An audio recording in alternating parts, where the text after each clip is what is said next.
And Thatcher Demko is important in every game, but especially tonight. He hasn't started the season off the way maybe he's wanted to. You look at that save percentage, it's not entirely on him, but this team does need his best effort tonight. Demko, one win in 3 career meetings against the Hurricanes, with a .915 save percentage in those games. Canes win the draw. Burns with a shot for the right point. Stopped by Demko. Big rebound to the far circle. Was swept back wide of the net.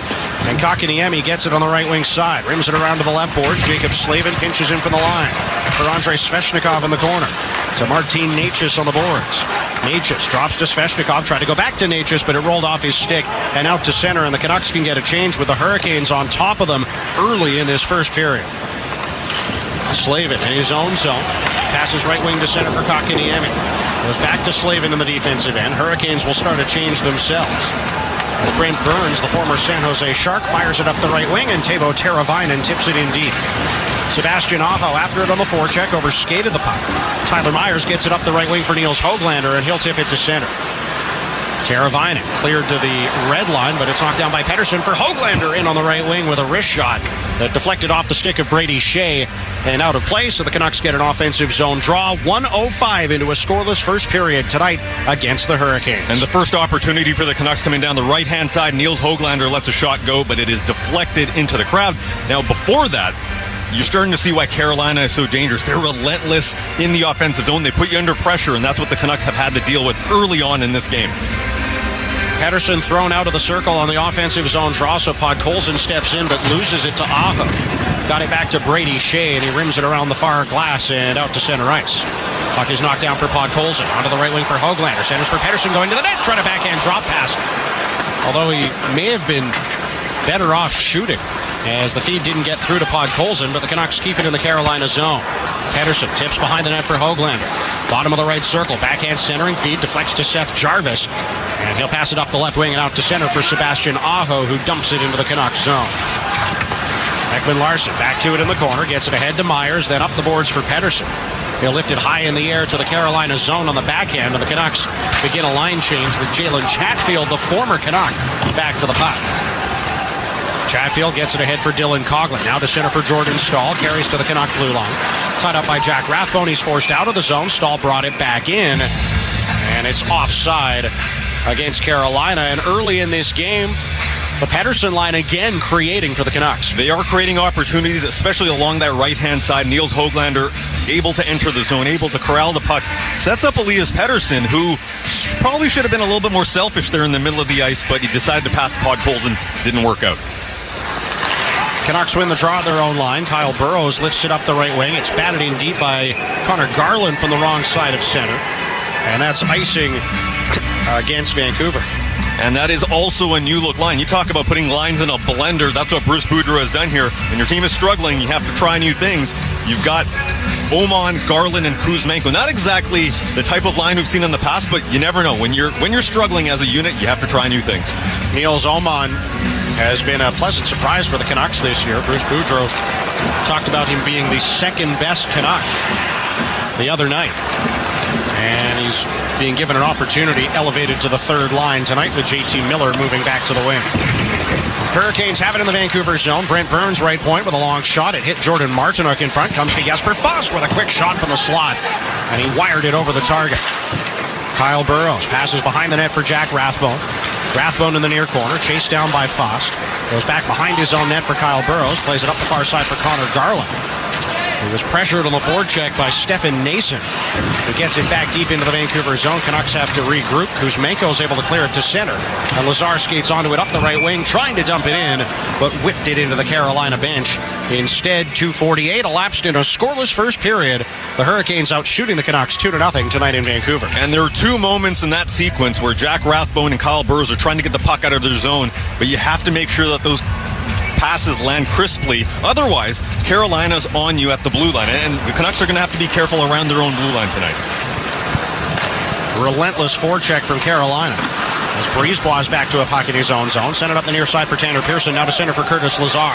Lazar driving the Carolina line, being hounded by Nason on the back check. Lost the puck. Shen follows up and tried a shot, but it was blocked to the corner. Pearson right wing side, back to the line for Brisebois. Long shot. It was stopped. Rebound in front for Joshua, and he sent it wide of the net as Freddie Anderson was out of the crease. Now Pearson throws it back to the net from off the left wing, and Anderson stops him with the glove. As the new look fourth line, if you want to call them that, of Pearson, Lazar, and Joshua create a couple of looks in the offensive zone. And that's a heavy line. We add Tanner Pearson to Dakota Joshua. And Curtis Lazar may not be the biggest of players, but he does add some size, some good opportunities in front of the net. Curtis Lazar screening Freddie Anderson, and Dakota Joshua tries to steer the puck in. Just goes to the left of the net, but a good, honest effort by the fourth line and putting hard work in front of the net. Allows the Horvat line to come out for the offensive zone faceoff. And Horvat wins the draw from Natchez. Left point for Guillaume Brisebois. Plays it into the near corner. JT Miller battling with Brent Burns for the puck. But it's played loose by Natchez out to center ice. Luke Shen at his own line loses the puck to Jacob Slavin. Here's Kakaniemi cutting in on the right wing, trying to get around Brisebois, who forced him to the end boards and finished his check nicely into the end wall. Natchez at center as the Hurricanes regroup. Right wing for Kakaniemi into the Vancouver zone. Long shot sails wide of the net. And Mikheyev's after it on the far boards. Ilya Mikheyev behind his own goal for Oliver Ekman-Larsson. He'll set up the breakout from down low. Near boards for Brisebois. Left wing to center for JT Miller, who tips it in behind the Carolina net. Anderson out of the goal. Goes up the near side for Aho. Passes rink wide left wing to center for Seth Jarvis into the Vancouver end. Jarvis goes back to the right circle for Teravainen. Try to drop pass into the slot that was broken up by Elias Pettersson on the back check.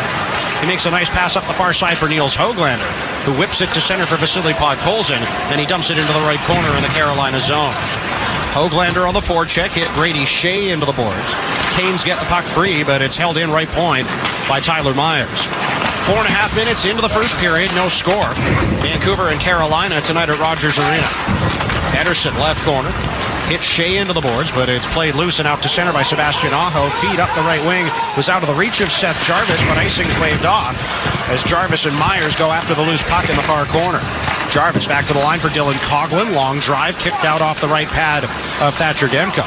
Then Höglander can't get it out, turned it over to Teravainen, who dumps it back into the near corner, but the Hurricanes are changing, so there isn't much of a forecheck. And Ekman-Larsson's able to play it left wing to center for Connor Garland, who tips it into the Carolina end. Foss back to it on the far boards. Passes to center for Jordan Martinook, the former Vancouver Giant. Gains the Canuck blue line on right wing. Centering feed for Jalen Chatfield. He shot wide of the net. Then it's thrown back to the goal by Jordan Stahl off the left wing, but he missed. Now Martinook from behind the goal. In front for Chatfield. One-time chance. And a great save by Demko off his right path. Stahl again sends in front. Jesper Foss going to the goal. Couldn't poke it on target. As the Canucks are hemmed in their own zone right now with the Hurricanes creating chances down low. Here's Stahl, right corner. Near point for Chatfield. Over to the left side. One-timer by Coughlin deflected wide of the net. Chatfield throws it to the goal. Again off the right wing. And this time Demko holds it with the glove. 5:38 into the first period. No score. The Canucks and the Hurricanes. And this is a ferocious forecheck. It's like a Mike Tyson bob and weave back in the 80s batch. That's how they forecheck. They don't take a second off, and you're starting to see that. Jalen Chatfield, former Canuck, stepping into a shot that Niels Oman had to close that gap real quick, and Thatcher Demko had to do really well on the right-hand side of the face-off circle, which, almost resulted in a goal. So this Carolina team is really bringing it early in the first 5 minutes of this game. Out shooting the Canucks 4-2. As Pearson wins a draw for Curtis Lazar. Up the right wing for Dakota Joshua, who skates to center and dumps it into the Carolina zone. Joshua lost his footing, lost the puck to Jacob Slavin as well. Gets it ahead for Paul Stastny, cleared to the line but not out. Held in by Tanner Pearson, right wing side. And now we got a penalty coming up. As Joshua finished his check, I believe it was on Derek Stepan on the far boards. Nason didn't like that. That will draw a crowd, and I would imagine that this is going to be a Hurricane power play.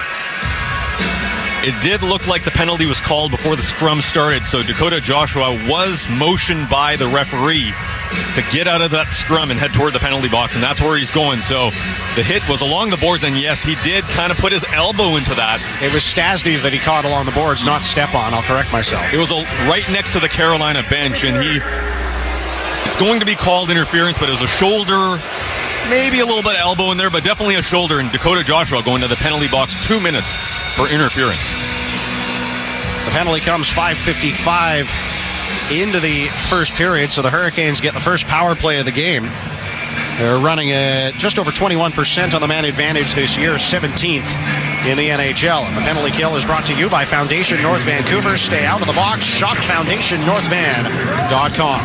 Brent Burns, right point in the Vancouver zone. Passes over to the left side, sent back to Svechnikov. One-timer, he scores.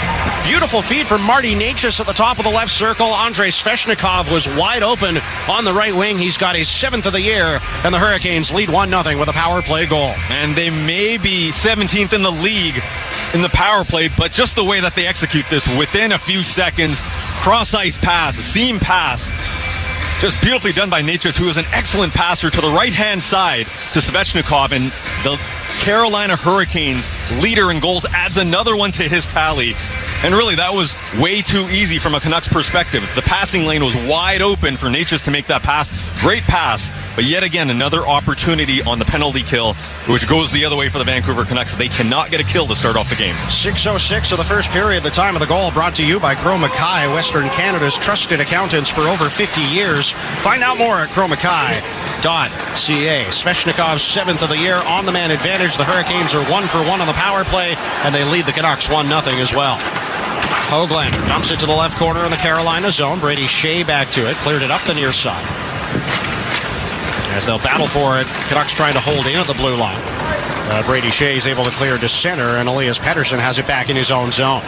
He'll lead for Tyler Myers. He goes D to the near side for Oliver Ekman-Larsson. Left wing to center for Podkolzin. To the Carolina zone.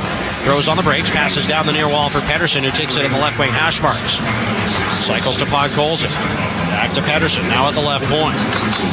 Kane's doing a good job keeping the Canucks to the outside as Pettersson, under pressure from Slavin, had to dump it down the near boards, gave it away to Brent Burns, and he whips it out to center as Svechnikov clears to the Vancouver line.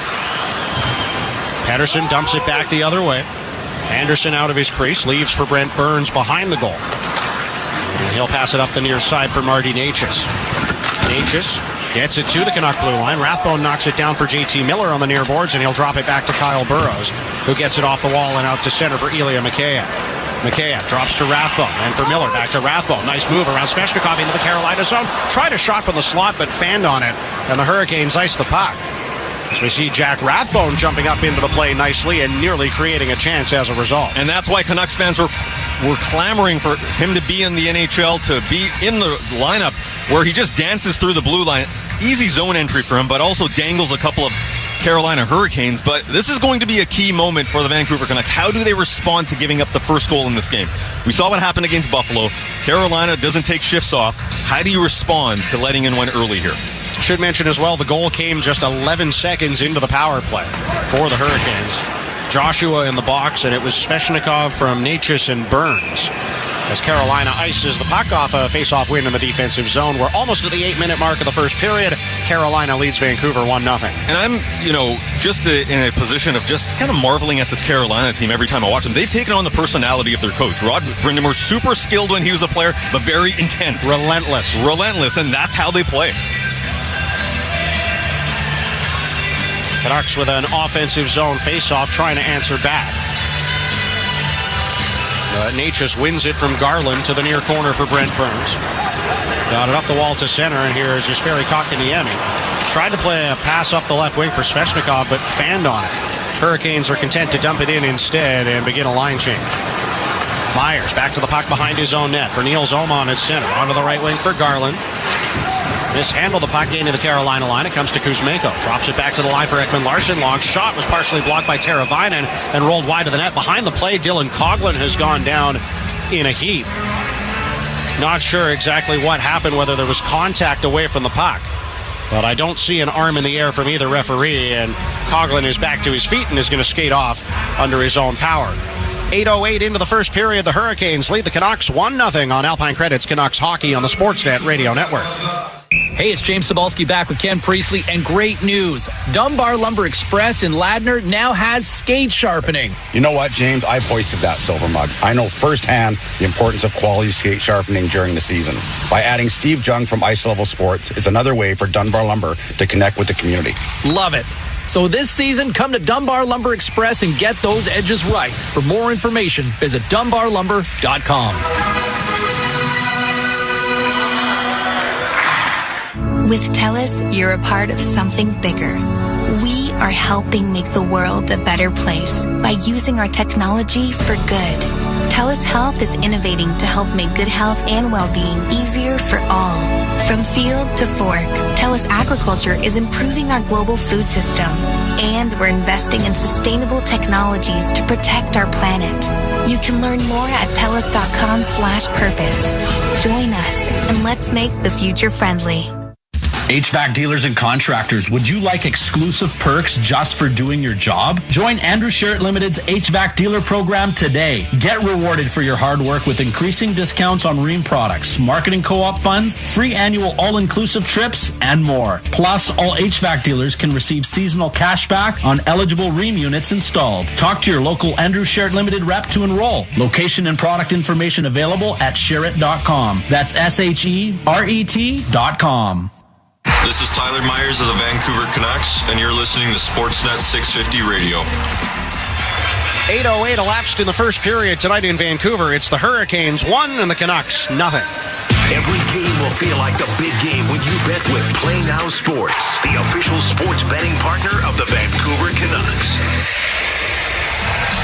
You're listening to Alpine Credits Canucks Hockey on Sportsnet 650 and the Sportsnet Radio Network. Own your home. Alpine Credits can get your loan approved. Alpine Credits homeowners get approved. Visit alpinecredits.ca. Randy Batchelor and Randy Janda with you tonight as Canucks have an offensive zone face-off in the Carolina zone to our left. Draw is won by the Hurricanes, but Kyle Burrows holds in right point and dumps it behind the net for Ilya Mikheyev.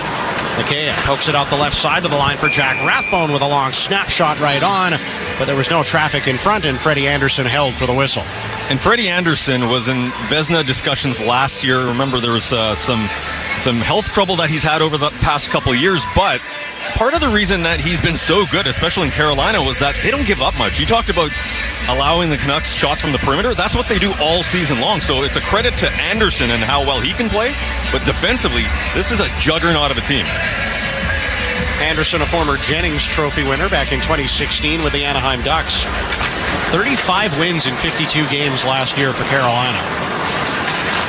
As the Hurricanes try to clear the zone, Pearson held in at the line and gets it to Lazar, left circle. Curtis Lazar on the near boards, protecting the puck from Brett Pesce along the wall. Dakota Joshua into help out, dumps it to the near corner. Jordan Stahl and Tanner Pearson will fight for the puck.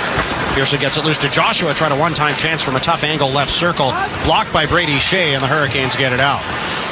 Credit the Canucks here over the last couple of minutes. They've had some more time in the offensive zone and have been trying to push back against this relentless Carolina forecheck. Hurricanes have it in the Canucks zone now, though. Martinuk left corner. Taken to the boards by Kyle Burrows. Bo Horvat gets it free and banks it off the wall. And it looked like it was out over the blue line. Linesman waved it off. Now Horvat gets it and drops it back to Kyle Burrows as the Canucks complete a change and try to set up their breakout. Ilya Mikheyev, left wing to center. Dumps it into the right corner. Miller's after it on the forecheck, battling with Burns on the end boards. Brent Burns clears it to the left corner. Ekman Larsson pinches in from the line. Tied up by Jarvis along the wall. And it's Seth Jarvis that comes away with the puck and plays it ahead to center. For Teravainen, his pass up the right wing was out of the reach of Aho, and it's icing against the Hurricanes. 9:36 into the first period. Carolina leads Vancouver 1-0. And there was a moment on that sequence where Jack Rathbone, we know he's a great skater. He can wheel away from trouble, but Carolina, as they're being so aggressive on the forecheck, Rathbone couldn't get away from them. And that's where it tells you not only are they quick, not only they're physical, but even one of your better skaters, if they're having trouble getting away from these guys, that tells you how good skaters they are. Horvat line still out for the offensive zone draw, but Aho wins it back to the corner. Recovered by Mikheyev on the forecheck, got it to Miller near side, but he turned it over to Brent Burns. He clears it around to the far side of the zone, and Teuvo Teravainen gets it to the line. Initially held in by Myers, but now here's Teravainen left wing into the Vancouver zone. Try to centering pass, tipped off a stick. Myers is after it near side. Finishes his check on Jarvis as Ekman Larsson gets it back behind his own net and passes up the near side for JT Miller. Miller drops it back to Pettersson in stride. Into the Carolina end, driving wide on Kotkaniemi. Pettersson delays right corner. Spins back up the boards. Cuts back towards the corner. Kotkaniemi steals the puck and gets it loose for Brent Burns behind the net. Burns for the Hurricanes. To center again for Teravainen. He'll dump it in, and Carolina will change as we're now past the midway mark of the first period. The Hurricanes lead the Canucks 1-0. Guillaume Brisebois from behind his own net, ahead for Elias Pettersson. Tips it right wing to center for Niels Höglander. Höglander cuts across onto the left wing into the Carolina zone. Drops it to Podkolzin near circle with a wild wrist shot that missed well wide of the net. And Schenn holds in right point. Dumps it behind the goal. Brady Shea. To it in the near corner. Up the boards for Kotkaniemi, and now for Brett Pesce. Passes again to center for Jesperi Kotkaniemi. Into the Vancouver zone. Over to the left wing. Svechnikov. Hard shot. Stopped by Demko. Rebound in front. Steered towards the goal. And Demko makes a great save on a tip play by Necas at the top of the crease on the near side. 9:01 left in the first. Carolina leads Vancouver 1-0. And you're listening to Alpine Credits Canucks Hockey on Sportsnet 650 and the Sportsnet Radio Network. Jack 96.9 is playing whatever. Yeah, that means you might hear this. This.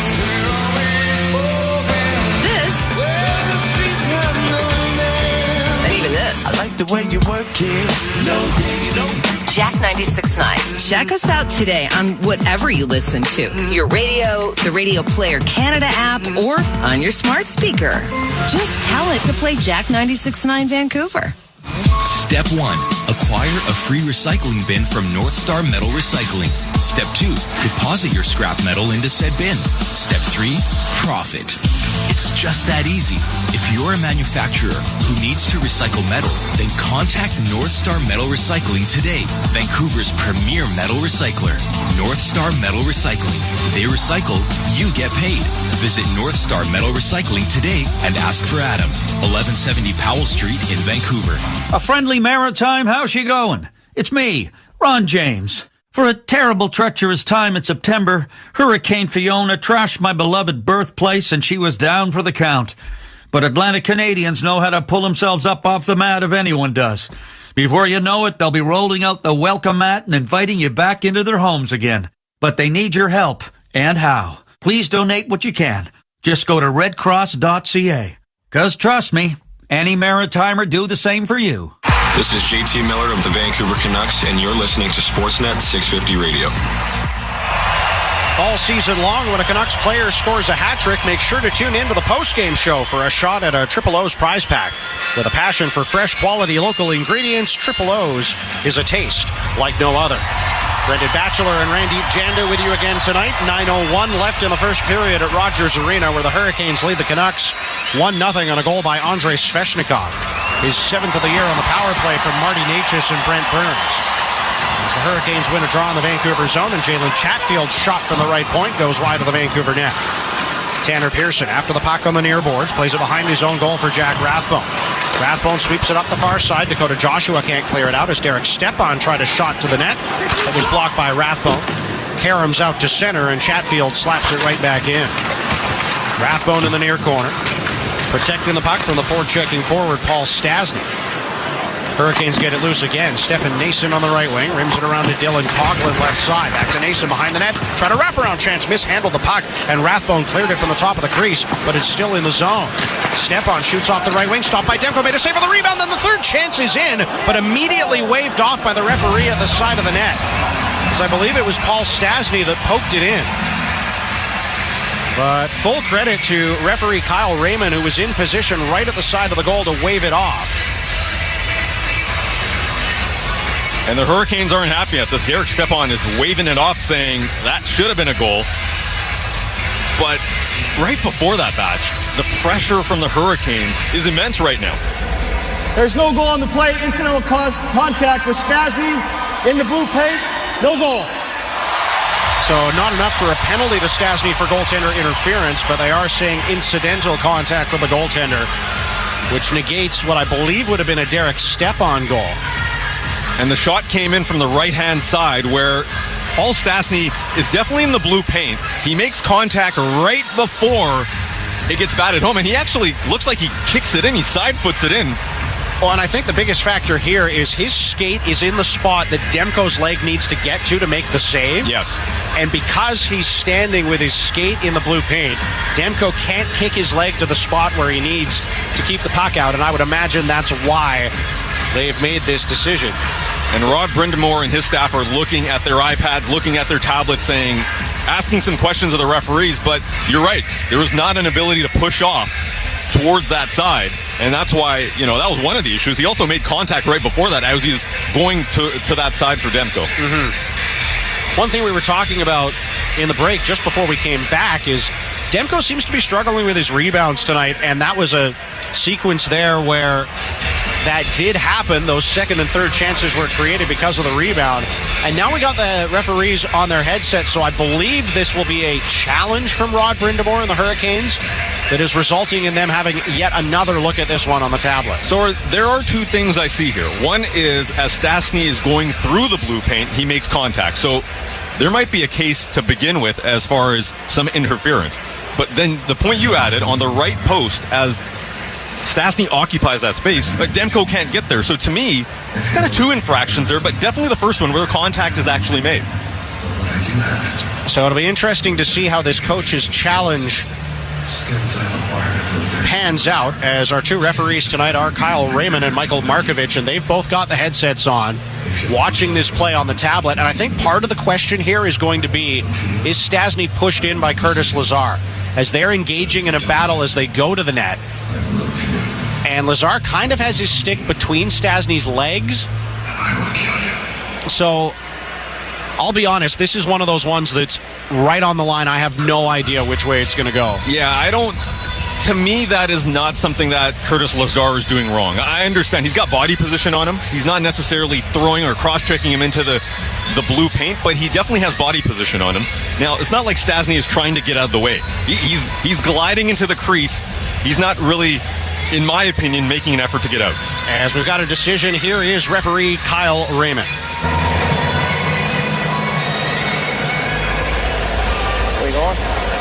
After review, the call on the ice is confirmed. The goaltender is pushed into the net, not able to play his position by Stastny. Therefore, there's no goal. There's also a bench minor delay of game for Carolina. So a big swing here in the game for the Canucks as they'll go to the power play with 8:12 left in the first period, and a game that looked like it was 2-0 is 1-0, and the Canucks have a chance to tie it. And based on that explanation, it's the first point of contact as he's going through the crease, as Demko is pushed into the crease just a little bit. Doesn't take much, but if you knock a goalie off their game just a little bit, it matters. And now the Canucks do have a power play as a result of that challenge. The power play is brought to you by Willowbrook Motors, where friends mean more than money. It's Horvat, Kuzmenko, Miller, Pettersson, and Ekman Larson on the top unit. And the faceoff comes in the Carolina zone to our left in the near circle, as they're now making sure they have the clock at the correct time. And the Canucks, with a chance to tie the game, go to the man advantage, but the Hurricanes win the draw. Slavin clears it to the far point. Held in by Elias Pettersson, but he mishandled the puck. Turned it over to Derek Stepan, and he clears it all the way down the ice. Ekman Larson from behind his own net. Drops it to Bo Horvat. Horvat to center, right wing for Pettersson. Gains the Carolina line, is tripped up by Jordan Staal and lost the puck. And that gives Brent Burns time to fire it all the way back down the ice, as a few of the fans were upset that Pettersson didn't draw a penalty. Now Ekman Larson, left wing to center. Drops to Pettersson, passes up the near side for Horvat, then for Miller, tips it into the Carolina zone. Horvat after it on the forecheck, loses it to Burns behind the net, but Pettersson's right on top of him. Horvat gets it loose, right circle, for Miller, he scores!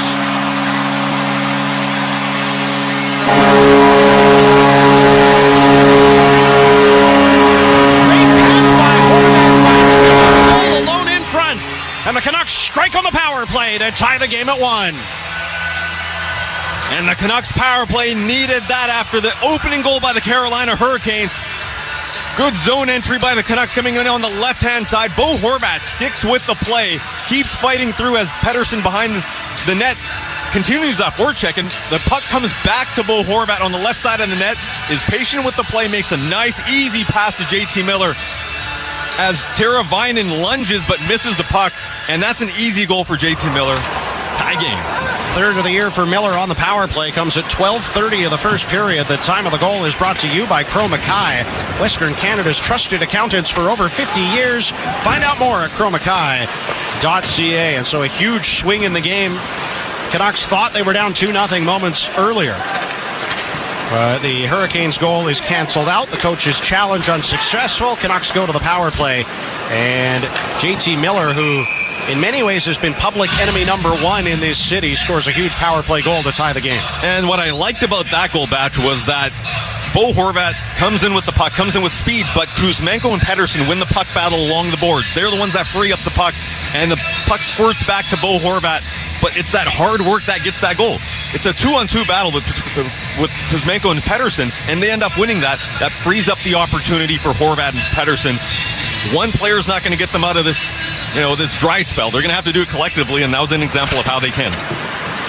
Canucks win the draw in their own zone. JT Miller plays it into space near side for Kyle Burroughs, and he gets it off the glass out to center. Here's Horvat to the Carolina line, trying to corral a rolling puck, and the Canucks go offside into the offensive zone. Make sure to get your tickets for tonight's online 50-50 draw.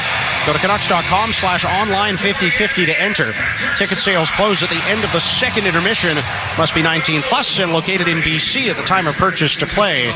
Know your limit. Play within it. And that will help the power play, which is currently sitting at 26, but that 13% is going to shoot up just a little bit after that goal. Canucks 4 for 24 on the year on the man advantage. As Kuzmenko gains the Carolina line on left wing with a shot right on, stopped by Anderson. Oman battling in the left corner for the puck, can't find it, and Jesper Fast will carry it out to center on right wing and dump it into the Canucks zone. Vancouver and Carolina tied at 1 with 6:20 left in the first period. Andrei Svechnikov with a power play goal for the Hurricanes. JT Miller scored on the man advantage for the Canucks. Luke Schenn in his own zone to our right. Passes near boards for Kyle Burroughs. Burroughs out of the zone for Pettersson. Makes a move at his own line. Sends it up the right wing for Niels Höglander, who tips it in deep. Chatfield back to it, far corner. Kicks it behind the net to Sebastian Aho. Aho passes backhand to center for Chatfield. Down to the Vancouver line. Sent it ahead for Seth Jarvis. Dumps it into the corner for Chatfield. Rims it around to the right wing side for Aho. Back to the line for Coughlin with a heavy drive that went wide of the net and deflects off the corner boards and back to center.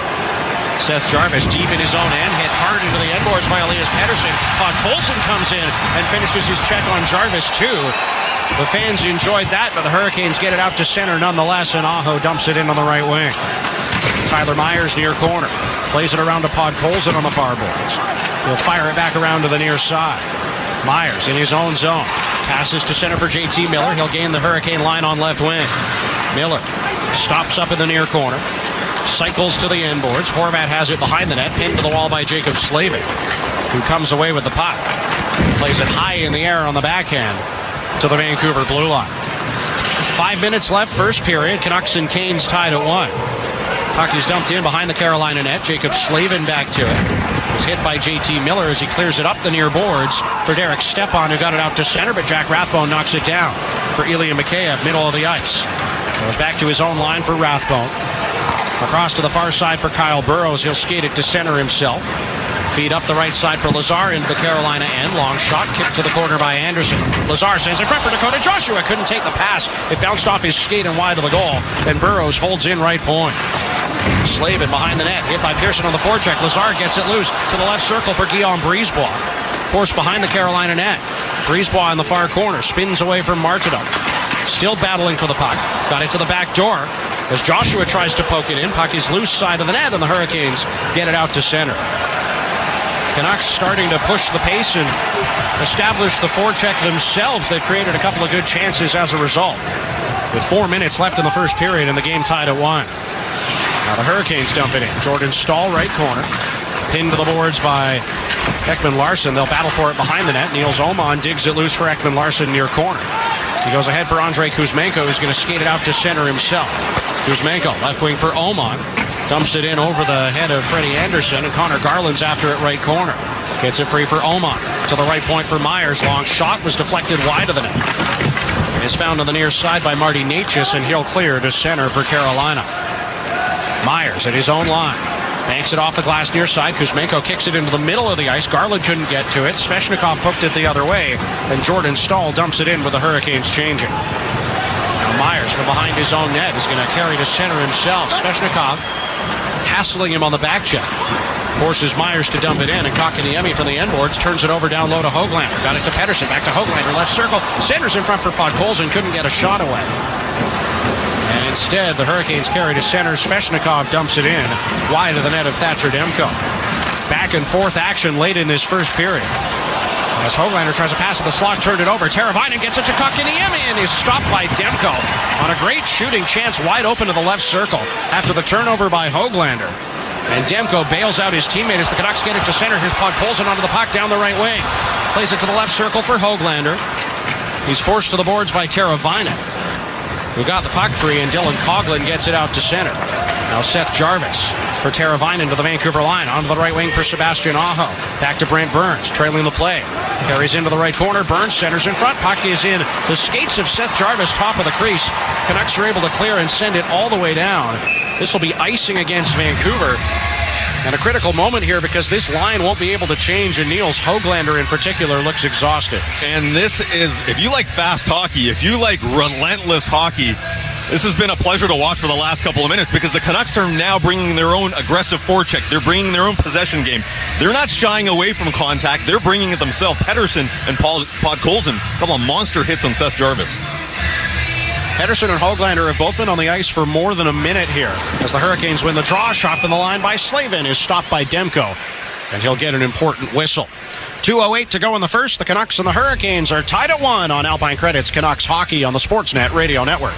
Hello, Stephen Curtis here from the famous #1 Chrysler dealer in BC, Willowbrook Chrysler. Steve, not everyone knows why we sell more cars than any Chrysler, Ford, or Chevy dealer in BC. Well, Curtis, all they got to do is come on down and see for themselves what we do different than anybody else. Remember, shop smart, shop Willowbrook Chrysler. Don't sign anything anywhere until you talk to Willowbrook Chrysler, where friends really do mean more than money. And don't forget, we got the worst parking in town. Alpine Credits, where homeowners get approved. Hi, I'm looking to upgrade my kitchen. Bathroom, Mom. We need an extra bathroom. Emily, hang up. Ugh, this is so unfair. Sorry about that. No problem. I need a loan for some home renos. Well, do you own your home? Of course, I'm the owner. Then you're approved. Enjoy your new kitchen. Bathroom! Alpine Credits, where homeowners get approved. Go to alpinecredits.ca to get started. Some conditions apply. Managing your business means making a lot of key decisions. How can you grow your business? Who takes over when you retire? How do you avoid overpaying at tax time? Ask Crowe Mackay. As Western Canada's trusted accountants for over 50 years, they can help your business make smart decisions to create lasting value. With offices in Vancouver, Surrey, Kelowna, and on the Sunshine Coast, Crowe Mackay will help you get the best results for you and your team. Contact them today at crowemackay.ca. Hi, this is JT Miller, and you're listening to the home of the Canucks. You're listening to Vancouver Canucks Hockey on the Sportsnet Radio Network.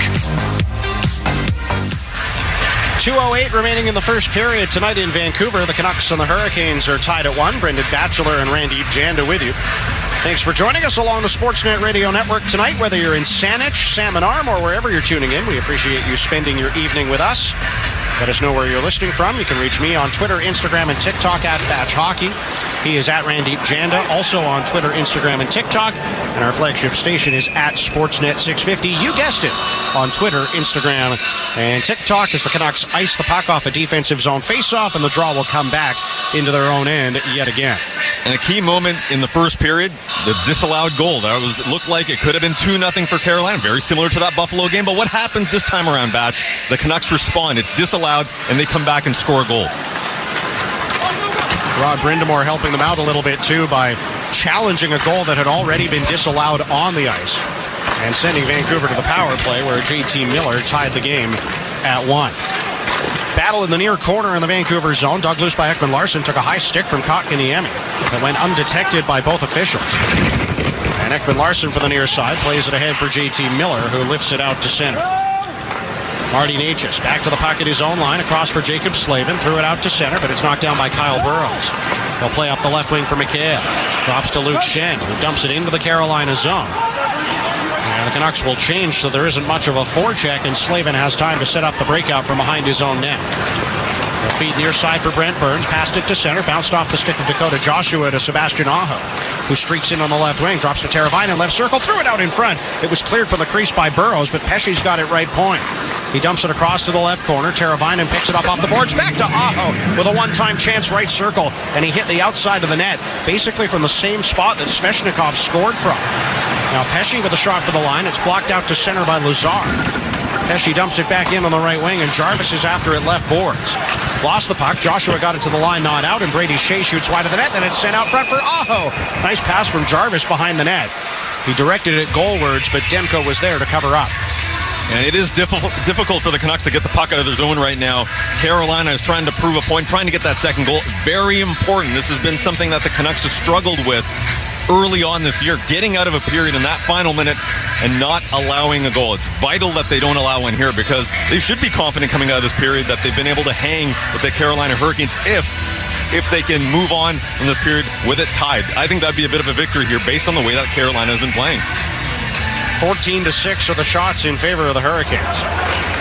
As Canucks win the draw, Myers from behind the net gets it around the far boards for Garland. He'll bank it out to center with 30 seconds left in the period. Derek Stepan back to the puck in his own zone. Gets it around the near side for Paul Stastny. Deflects it ahead to Stefan Nason. Out to center for Brady Shea. Left wing Stepan, long shot. Stopped by Demko. Nason gets the rebound behind the net, but lost it to Elias Pettersson, who goes around to the near side for Connor Garland, and he'll lift it out to center on the backhand with 10 seconds left in the period. Shea slaps it back in. Ekman Larson near side, directs it ahead for Podkolzin. Now for Pettersson to center with 2 seconds left. He'll dump it in, and the first period comes to an end. Canucks and Hurricanes tied on the scoreboard at a goal apiece. Svechnikov and Miller both with power play goals. And that was a period where the Canucks had to fully commit to playing defense. This is a tough team to play against. The fact that they're tied leaving the first period is a good sign. And another good sign, the power play gets a goal, something that has been a struggle for the Canucks so far this season. They get one on the board, and they can build from there. Time now for Canucks Central at the intermission, brought to you by Play Now Sports. Every game will feel like the big game when you bet with Play Now Sports, the official sports betting partner of the Vancouver Canucks. Now, here are Vic Nazar and Dan Riccio. Time to break down the first 20 minutes. This is Canucks Central at the intermission on the official home of the Canucks, Sportsnet 650 and the Sportsnet Radio Network. Pettersson passes up the near side for Horvat, and for Miller, tips it into the Carolina zone. Horvat after it on the forecheck, loses it to Burns behind the net, but Pettersson's right on top of him. Horvat gets a loose right circle, in front for Miller, he scores!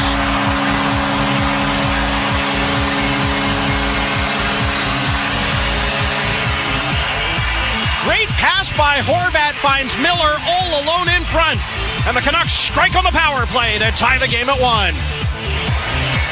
That's how it stands. After 20 minutes at Rogers Arena, Canucks and Hurricanes 1-1. Welcome to Canucks Central at the intermission on the Sportsnet Radio Network. Brought to you by Play Now Sports. Every game will feel like the big game when you bet with Play Now Sports, the official sports betting partner of the Vancouver Canucks. Vic Nazar, Dan Riccio here in the Jim Robson broadcast gondola. After an eventful first period for the Canucks and Hurricanes. Shots are 15-6, but we know with the Hurricanes, the shot volume can be kind of high because they take lower danger chances and we're willing to throw the puck at the net at anything and create something off of that. So I don't get caught up in the shot total. I think it'll be inflated tonight. It's more about the chances that are being created, and 1-1 through 20 minutes here. Yeah, it's as much as, I know Carolina's a volume team and they're always going to be great in their shot metrics and things like that.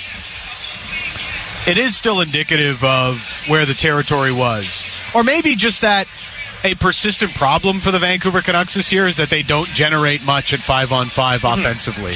And that continued through this first period. They get the goal on the power play, but they didn't and weren't able to connect a lot of passes in the offensive zone, really generate anything that tested Freddie Anderson at 5-on-5. Maybe there was the one rebound chance that the fourth line had, but in general, that continued to be a problem for the Vancouver Canucks, and special teams is going to sway this game one way or the other.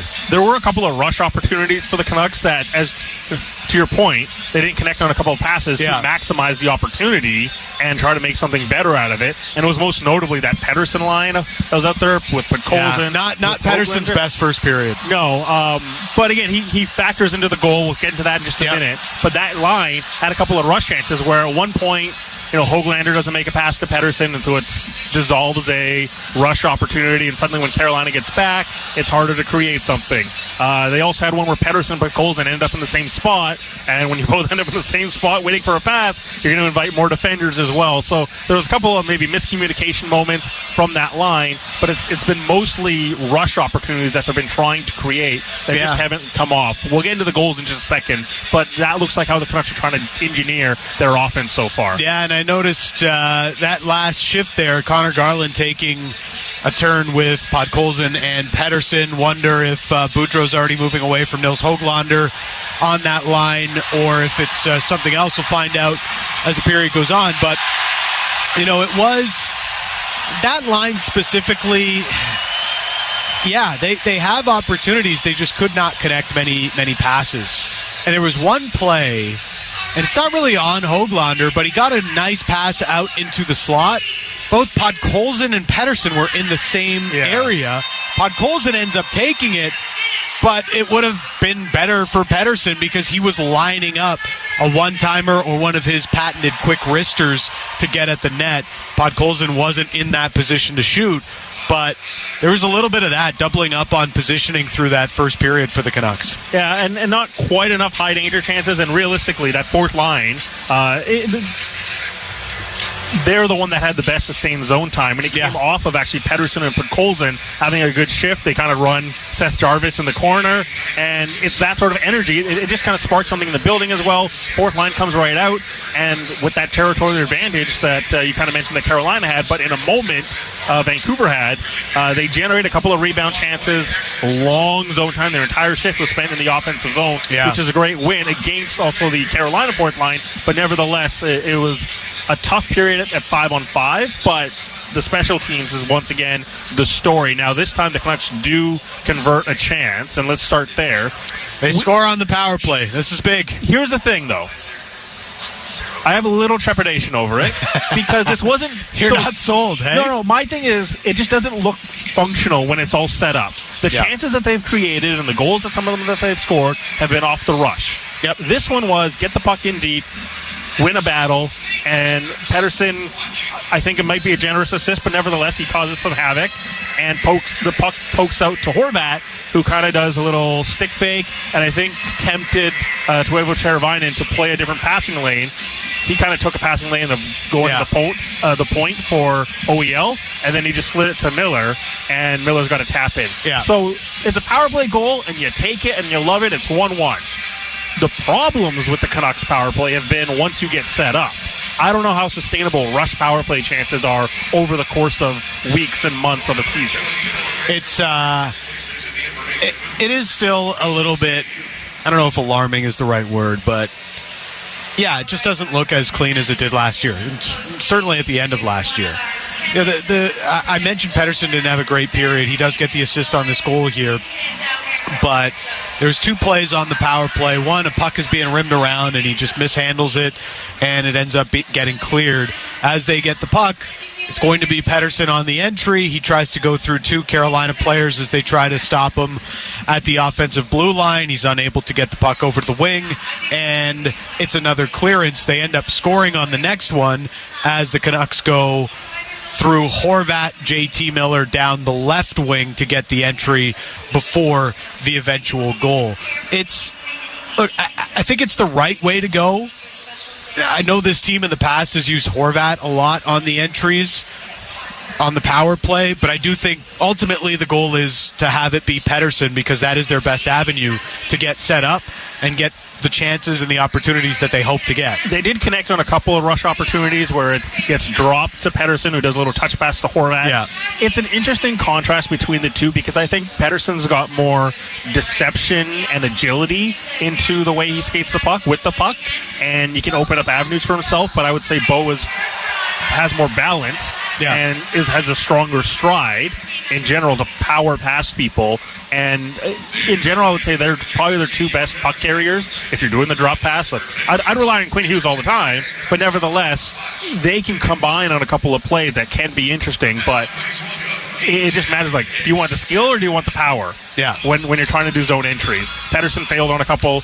Maybe Horvath starts taking a couple more the rest of this way. Well, the play that ends up working is one that you see a lot of teams sort of use. You have the winger or one of the half-wall players just kind of waiting at the blue line, and the player coming hard through the neutral zone with the puck just sort of flips it into him to get the entry. And that's essentially what happened there. Look, the Canucks' biggest problem on the power play is just getting set up. Yeah. And it all starts with these entries, and the entries just haven't been clean enough. Teams are able to stop them at the blue line. We'll get to the inbox in just a second. Your thoughts, always welcome. That was the most negative analysis of a goal the team actually scored that you'll ever hear. Unbelievable. We'll get to your thoughts because there's some thoughts coming in the 650 inbox. Keep sending them in. But this one, we'll start with the betting odds here. The live betting odds brought to you by Play Now Sports. Every game will feel like the big game when you bet with Play Now Sports, the official sports betting partner of the Vancouver Canucks. Live odds right now. Canucks score back. Remain the underdogs at home. 2.2 on the live money line at playnow.com right now. Hurricanes still favored at 1.58. So a little bit lower than it was at the start of the game. I think the Canucks were 2-3-5 before puck drop. You know, it's hard to tell. The way this team has played third periods, that's ultimately where this game probably gets won and lost, because generally they've been fine in the first two periods of hockey games. Now, they managed to get 2 goals in the period as well for the team total, or for the game total. Still sitting at 6.5. If you're looking for the over, it's 1.76, and the under, 1.9. You can always log on to playnow.com to be part of the live odds. Yes. All right, 650 to the Dunbar Lumber text message inbox. That no goal seemed to wake up the team a bit. Need more shifts like that one by Pedersen and Pods, chasing down pucks and laying the body. They've been missing that all season. Better compete and effort in period 1. That's from KK texting in to our Dunbar Lumber text message inbox. That no goal. Yes. I kind of thought you could give it a rare win for Canucks fans with the officiating. It's I don't know. It's one of those ones where, like, it's hard to overturn the call on the ice. That's fair, yeah. Yeah. So, you know, they get lucky, and, you know, instead of, you know, what happened on Saturday when they got lucky in the third period, that goal that gets turned around because it hit both posts and went out, you know, they didn't get scored on again in the next shift. They get the power play and make the most advantage of it. That's ultimately what this team needed to do. But, you know, the penalty kill gives up another goal against here, Bick, and it's kind of been the same story over and over and over again. That's what Daniel and Campbell Rivers texting about right now. Last in the NHL in the PK again. Yeah. And this year, it's really just lose the face-off, and then a goal is scored in the next 10 seconds. You know, it's happened so many times. And it's another goal that's scored in the first 15 seconds. On Saturday, the Dahlin goal, the Canucks actually won that draw, didn't get the clearance, and then it gets scored. This time around, Bo loses the face-off, and they get 2 one-timer chances quickly set up. Score on the second one. I know we were one of our listeners mentioned OEL on Twitter. I mean, I don't think OEL had much of anything to do on that play. You pointed out it really comes down to Curtis Lazar making a poor decision. So the puck goes to the point, the right-sided point. Yeah. And Curtis Lazar has such a distance. Like, I understand when there's a loose puck or it's traveling to a guy, you want to put pressure on him before you can start making a play. But the puck's already there. This is the NHL. This is Brent Burns running a power play. The distance Curtis Lazar has to travel, by the time you get there, the puck's gone. Yeah. And then he's got to recover, and by that stage, it's like the seam opens up all the way across to Svechnikov, and Curtis Lazar's just never going to be able to recover fast enough. So it's I always get on this thing of threat assessment. How far do you want to push the idea of moving the puck or just putting pressure? But you have to know your limitations, what you can and can't do. How quickly can I stop and push and accelerate back to close a gap? When you can't do it, you leave OEL, and I understand why it's like, hey, OEL's there late, because he's got to manage two guys now down low, and one of them Svechnikov, who peels back, and it's stuff like this that, look, as much as we're talking about Curtis Lazar in this moment, we've seen this time and time and time again now for seasons, that I almost just think it's a coaching philosophy that you can change the input of the player. It's what is it being coached? Yeah, and it's different coaches coaching the PK. A lot of teams go with a 1-1-2 now on the penalty kill, and that means the one at the top is sort of pressuring the puck depending on where it's going, and I think that's what Lazar's job is on the penalty kill in that moment. But you also have to be smart about when you're choosing to take those chances and be aggressive, because you leave a wide open passing lane because of a puck you're really never going to challenge all that hard. We'll get into more of it in the second intermission. Myself and Dan Riccio will throw back to Batch and Randy Janda coming up 1-1 after 20 minutes. Second period on the way here on Canucks Central at the intermission on the Sportsnet Radio Network. He's got the deposits. He's making his way towards the bank. Pre-approved now. Into the zone. He's looking confident. He's taking it towards the close. Uh-oh. Need cash for Christmas presents? Wifey, want to go to Mexico? Oh, he biffed it. I can't believe it. Home ownership shouldn't be an unattainable goal. Own Oceanside at Salton Meadow in Tsawwassen from the mid-500s and with as little as 5% down. Visit ownboardwalk.com to learn more. Woo! Obsession. It's emotional and powerful. More than a passion, it's a craving, a hunger for more. The will, the drive, the compete. Possessed, obsessed, from east to west, for the north, for the culture. The best fans in the NBA. For the name on our chest. Raptors and Sportsnet, it's an obsession. All right, gather around, guys. Let's talk mistakes. Like a high stick to the face? No, not that kind of mistake. I'm talking about choosing the wrong car dealership. If you don't go to Foundation North Vancouver, you could end up in the penalty box for the next 7 years, owing more than the car is worth. Okay, so high stick to the face bad, Foundation good? Exactly. Stay out of the box. Shop Foundation North Vancouver. Online at foundationnorthvan.com. A strong work ethic takes pride in a job well done. This is you. But to get an honest day's work, you need a callback. You need a job. Express Employment Professionals can help. We'll connect you to the right company. We're committed to your success and never charge a fee to find you a job. Express knows jobs. Get to know Express. Find your location at expresspros.com or on the Express Jobs app. Is this the famous Rex?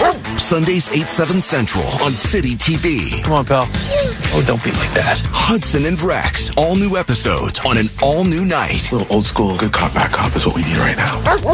Sunday's the new home for your favorite crime fighting team. All new season, all new night. Same great team. Hudson and Rex. All new Sundays 8/7 Central on City TV. Or stream on City TV Plus, the app, or citytv.com. What a night. At Triple O's, they believe every burger should require at least 2 napkins. Beef must be 100% fresh and 100% Canadian. Kennebec are the perfect potato for perfect fries. And life's better when you stay saucy with their secret Triple O sauce. If you've been rocking the pickle top since day one, you keep on rocking it. Because that's how you get a taste like no other. See you soon at Triple O's.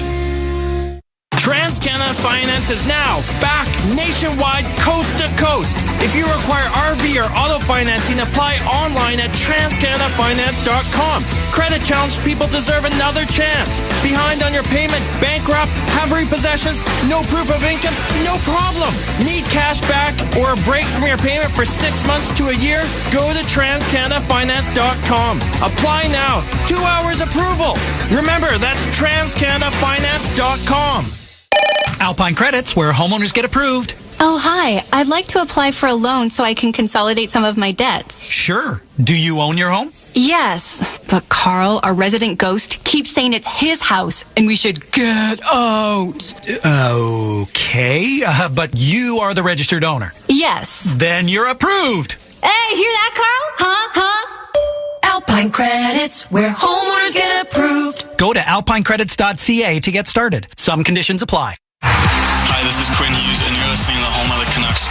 You're listening to Vancouver Canucks hockey on the Sportsnet Radio Network.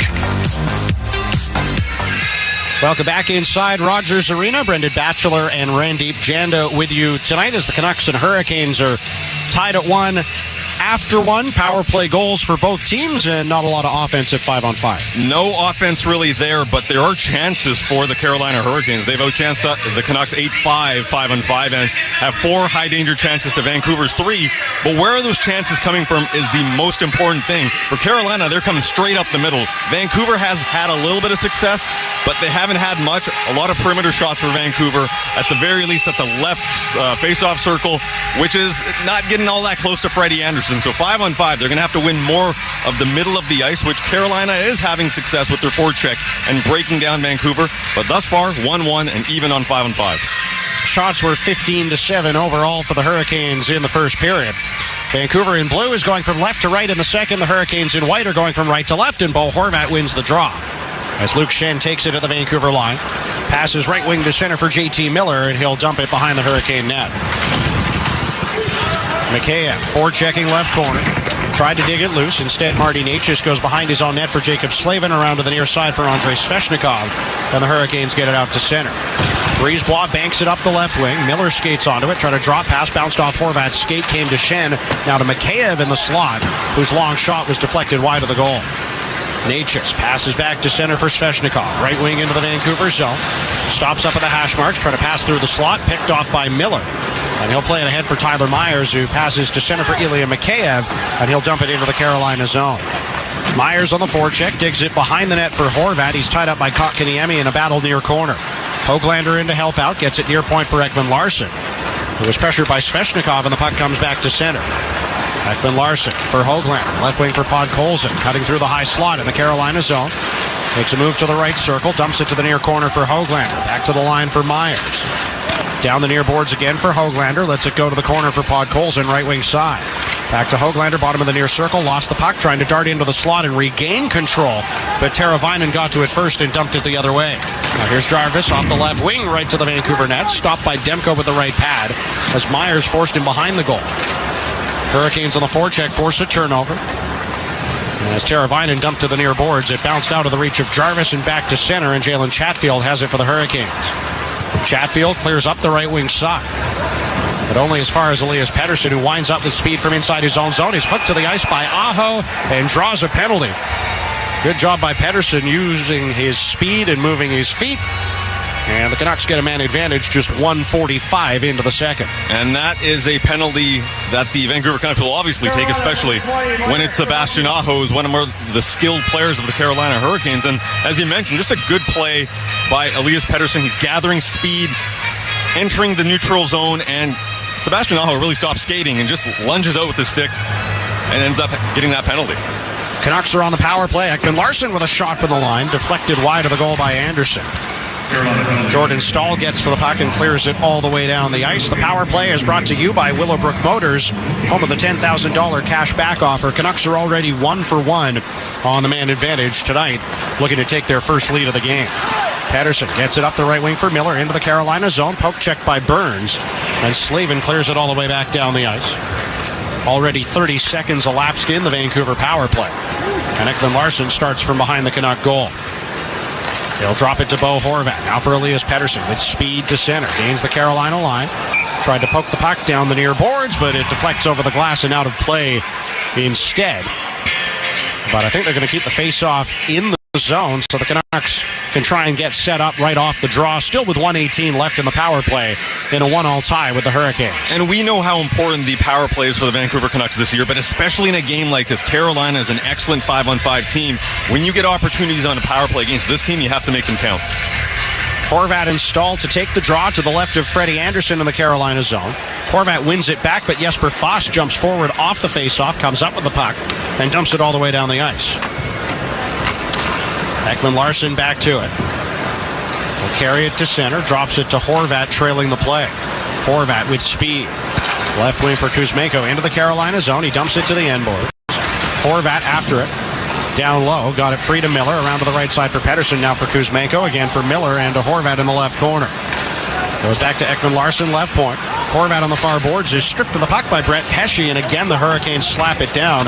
Top power play unit goes off after about a minute and 20 seconds, and they were never really able to set up in the offensive zone. Jack Rathbone from behind his own net, pass to center, knocked down by Martinook, comes to Podkolzin. He can't gain the zone though, as Miller was ahead of the play. And has to go back to Jack Rathbone at his own line. Now for Podkolzin, right wing to Mikheyev, into the Carolina end, back to Podkolzin near corner. Feeds the line for Rathbone, whips it across to Garland to the left point.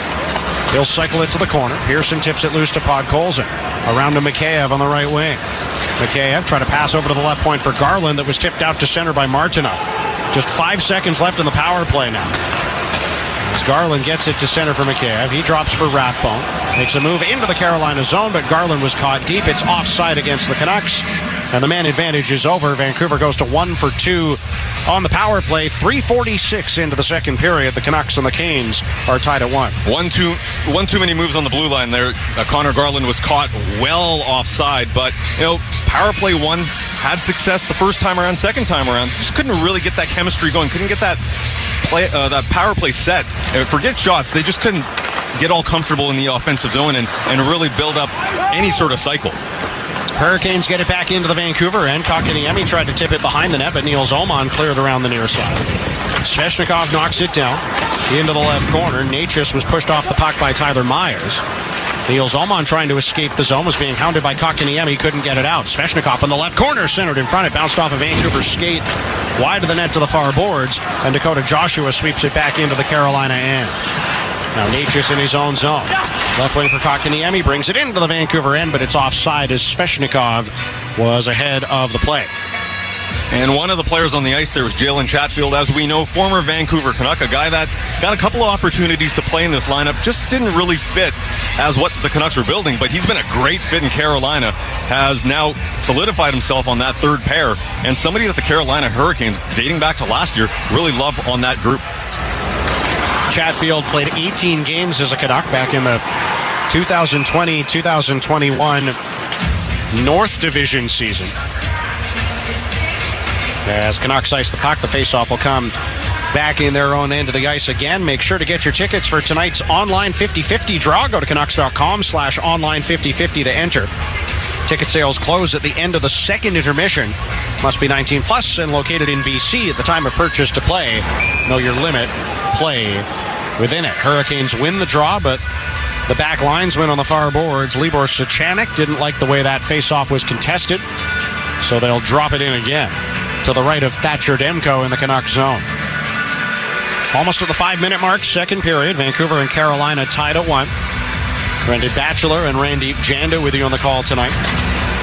Hurricanes win the faceoff. This time play is allowed to continue. But Brady Shea gave it away to Bo Horvat on the near side, collided with Miller, who appears to have been stunned up high. Was slow to gather himself, but stays in the play. And there's a hit on Jordan Stahl deep in his own zone, with the Hurricanes dumping it back in. Jesper Fast on the left wing, hit into the boards by Horvat. Brisebois in there trying to dig it loose as well. Gets it free to the captain, and he'll play it middle of the ice and out to center. Pesce beats Mikheyev to the loose puck, gave it away to Miller, though. He tries a stretch pass out of the reach of Horvat. That's ruled icing against the Canucks. Horvat doesn't like it because he thought he was going to beat Brady Shea to the puck. And he's absolutely giving it first to linesman Libor Suchanek and then to the referee Michael Markovich, as they're going to bring the faceoff all the way back up the ice. And Bo has a case on that as well. He was probably going to beat him out. Yeah, it was pretty even at the very least, Batch. And another reason that the Canucks will be ticked off about that is, look at these shift times. 46 seconds for Luke Schenn. Bo Horvat's been on the ice for 44 seconds. A little bit at the end of the shift. So let's see how this plays out. As the Hurricanes win the draw, but Slavin gives it away to Horvat. He's able to get it out to center for Mikheyev, who was stood up nicely by Slavin as he tried to cut around him. Canucks got a couple of players off on the change. And now Myers with an errant pass up the left wing, out of the reach of Podkolzin, ices it again. And they'll have another defensive zone draw. 5:20 elapsed in the second. Vancouver and Carolina tied at 1. And the Canucks were able to change everybody except Luke Shen, who has been on the ice for over a minute now, so he was unable to get to the bench, but everybody else is fresh. Pettersson to take the draw opposite Aho in the near circle to our left in the Vancouver zone. And Pettersson wins it. Back to the near corner. Shen and Myers after it. Teravainen comes away with it behind the net to the right point for Brent Burns. Burns tried a shot, it was blocked, comes back to Slavin left point, down the near side for Jarvis, then behind the net for Aho. Again to Burns, right point, long shot. That sailed wide of the net, might have been redirected on its way to the goal, and Aho's got it right corner. Again to the line for Burns, tried a one-timer, but his stick exploded, and here's Höglander out to center. Burns back, doesn't have a stick. Höglander gains the Carolina line on right wing, center in front for Pettersson going to the goal. Tried to tip it on net, deflected it wide. Looked like he was tripped by Aho as he did so. Don't think we got a penalty here as Pettersson fell into Freddie Anderson. And that draws the whistle as the net was knocked off its moorings. And a bit of a battle going on here now between Aho and Pettersson. After Pettersson collided into Freddie Anderson, Aho went up to him and pushed him. And if you look at the play, there's a bit of a slash there by Aho on the hands of Elias Pettersson. Was it enough to make him fall? I don't think it was that much, but there was definitely some lumber there in the play. But Aho and Pettersson have a bit of a back and forth going on here. We saw Aho take the penalty on Pettersson and a little chippy after that play.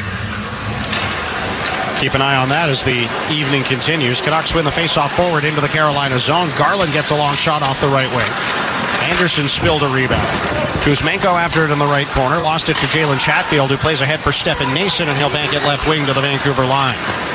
Burrows ahead for Niels Oman. Across to the far side for Jack Rathbone. Tried a rink-wide pass that missed everyone. And it's another icing call against the Canucks. 6:15 into this second period with the game tied at 1. And you can tell that the Carolina forecheck is causing Vancouver some issues based on the number of times they're icing the puck. Yeah, they can't get comfortable, and what you've been able to see is the Canucks just want to relieve pressure. And we saw a little bit of that in the first period where you're better to ice it at times rather than getting caught up. But here I think it's more of a timing thing. They just haven't been able to hit those forwards with those passes.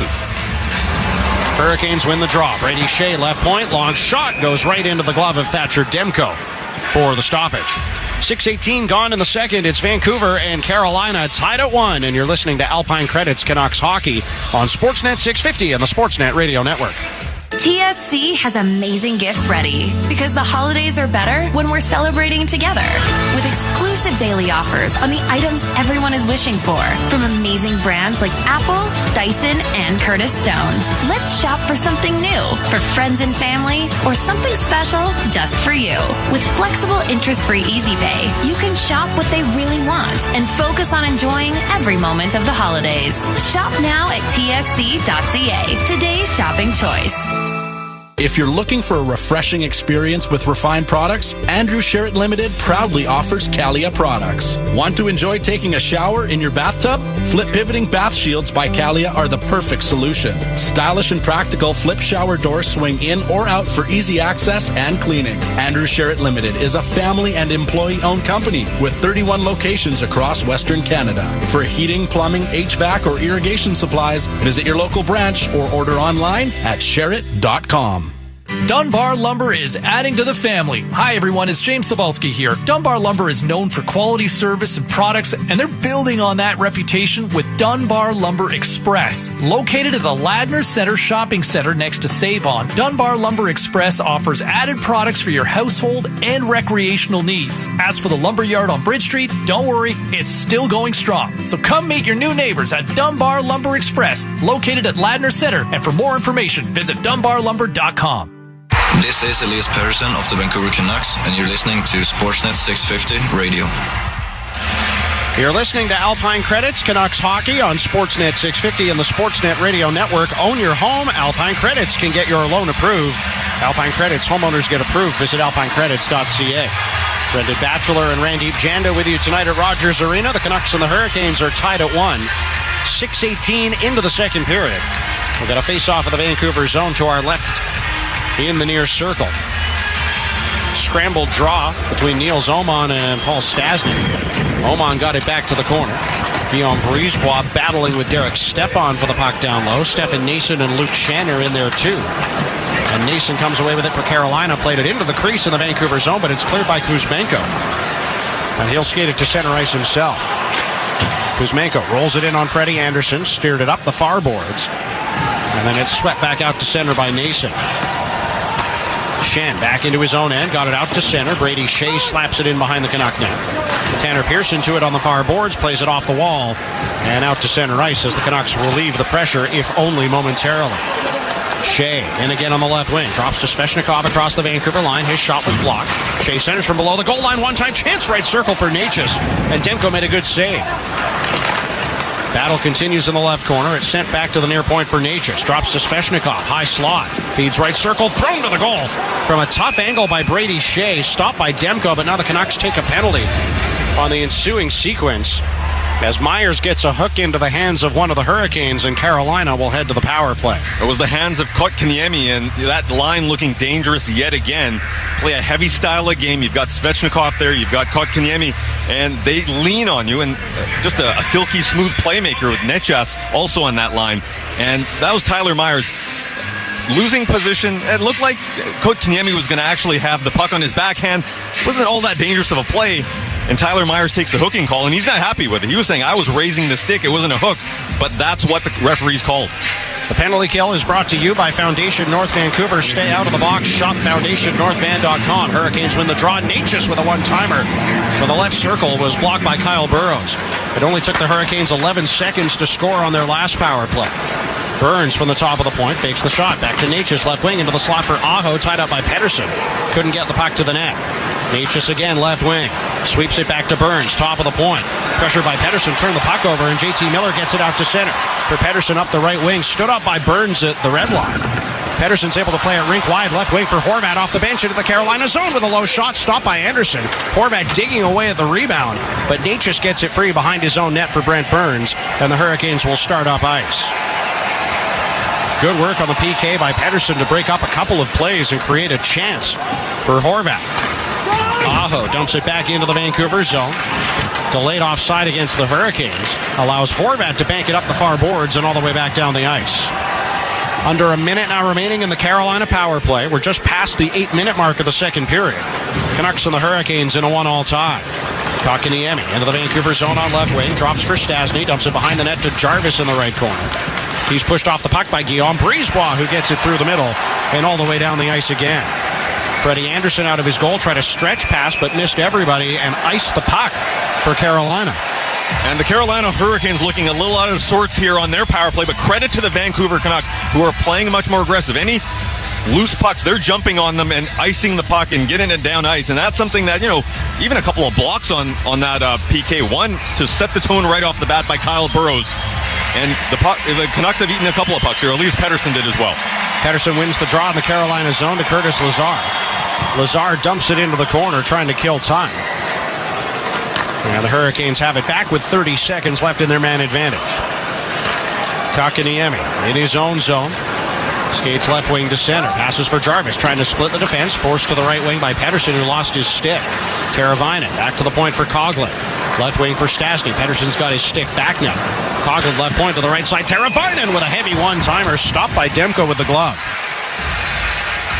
It was important that he stopped that one. Didn't leave a rebound because there were a couple of Carolina Hurricanes just in and around the area looking for that rebound, and a good job to force Carolina to the outside, but there was an opportunity in tight if there was a rebound. The point shot came in from the right-hand side, but good on Thatcher Demko, who in the first period, on a similar play, let a rebound come out on a Svechnikov shot. Here, he swallows it up.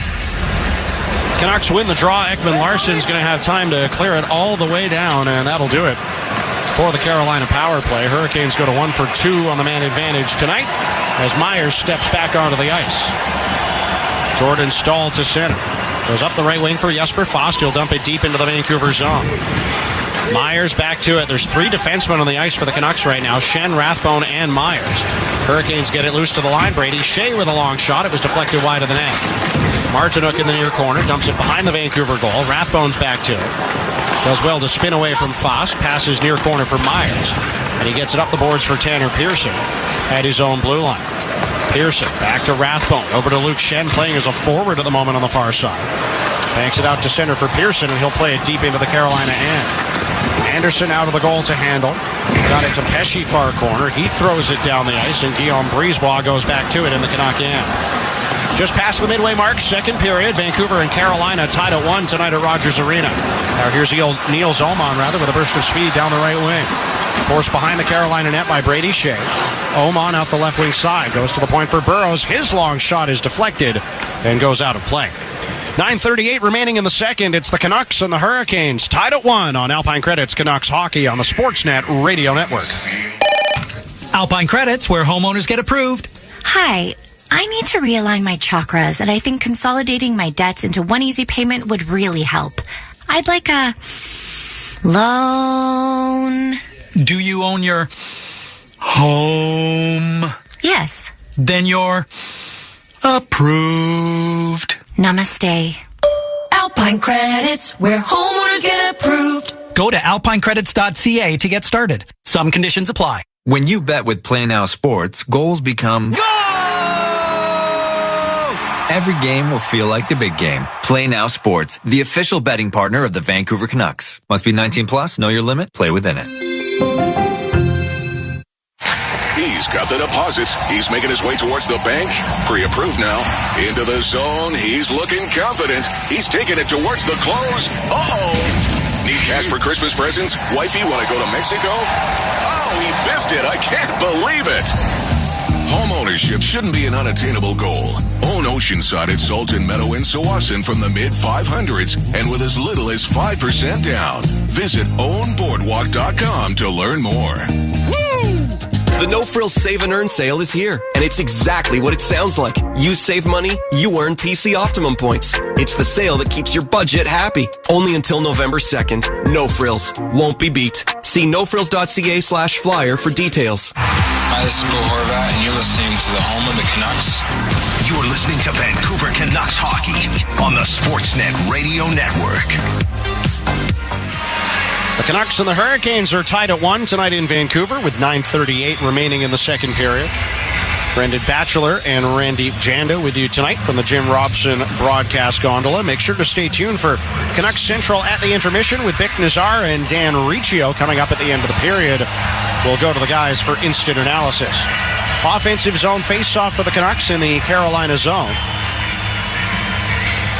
It'll be Horvat to take it against Kotkaniemi for the Canes. Carolina out shooting Vancouver 20-11. And 5-4 in this second period. Hurricanes dump it into the Vancouver zone. Marty Necas after it right corner. Gets some help from Andrei Svechnikov, but the puck is sent free to Bo Horvat, and he passes to center for JT Miller, the Vancouver goal scorer tonight, and he dumps it into the right corner and goes after Jacob Slavin on the forecheck. Mikheyev in to help out as a battle ensues in the right wing corner. Svechnikov digs it free up the near side and sweeps it out to center for Marty Necas, who dumps it rink wide into the right corner in the Vancouver end. Brent Burns onto the puck. Around to Necas on the left wing half wall.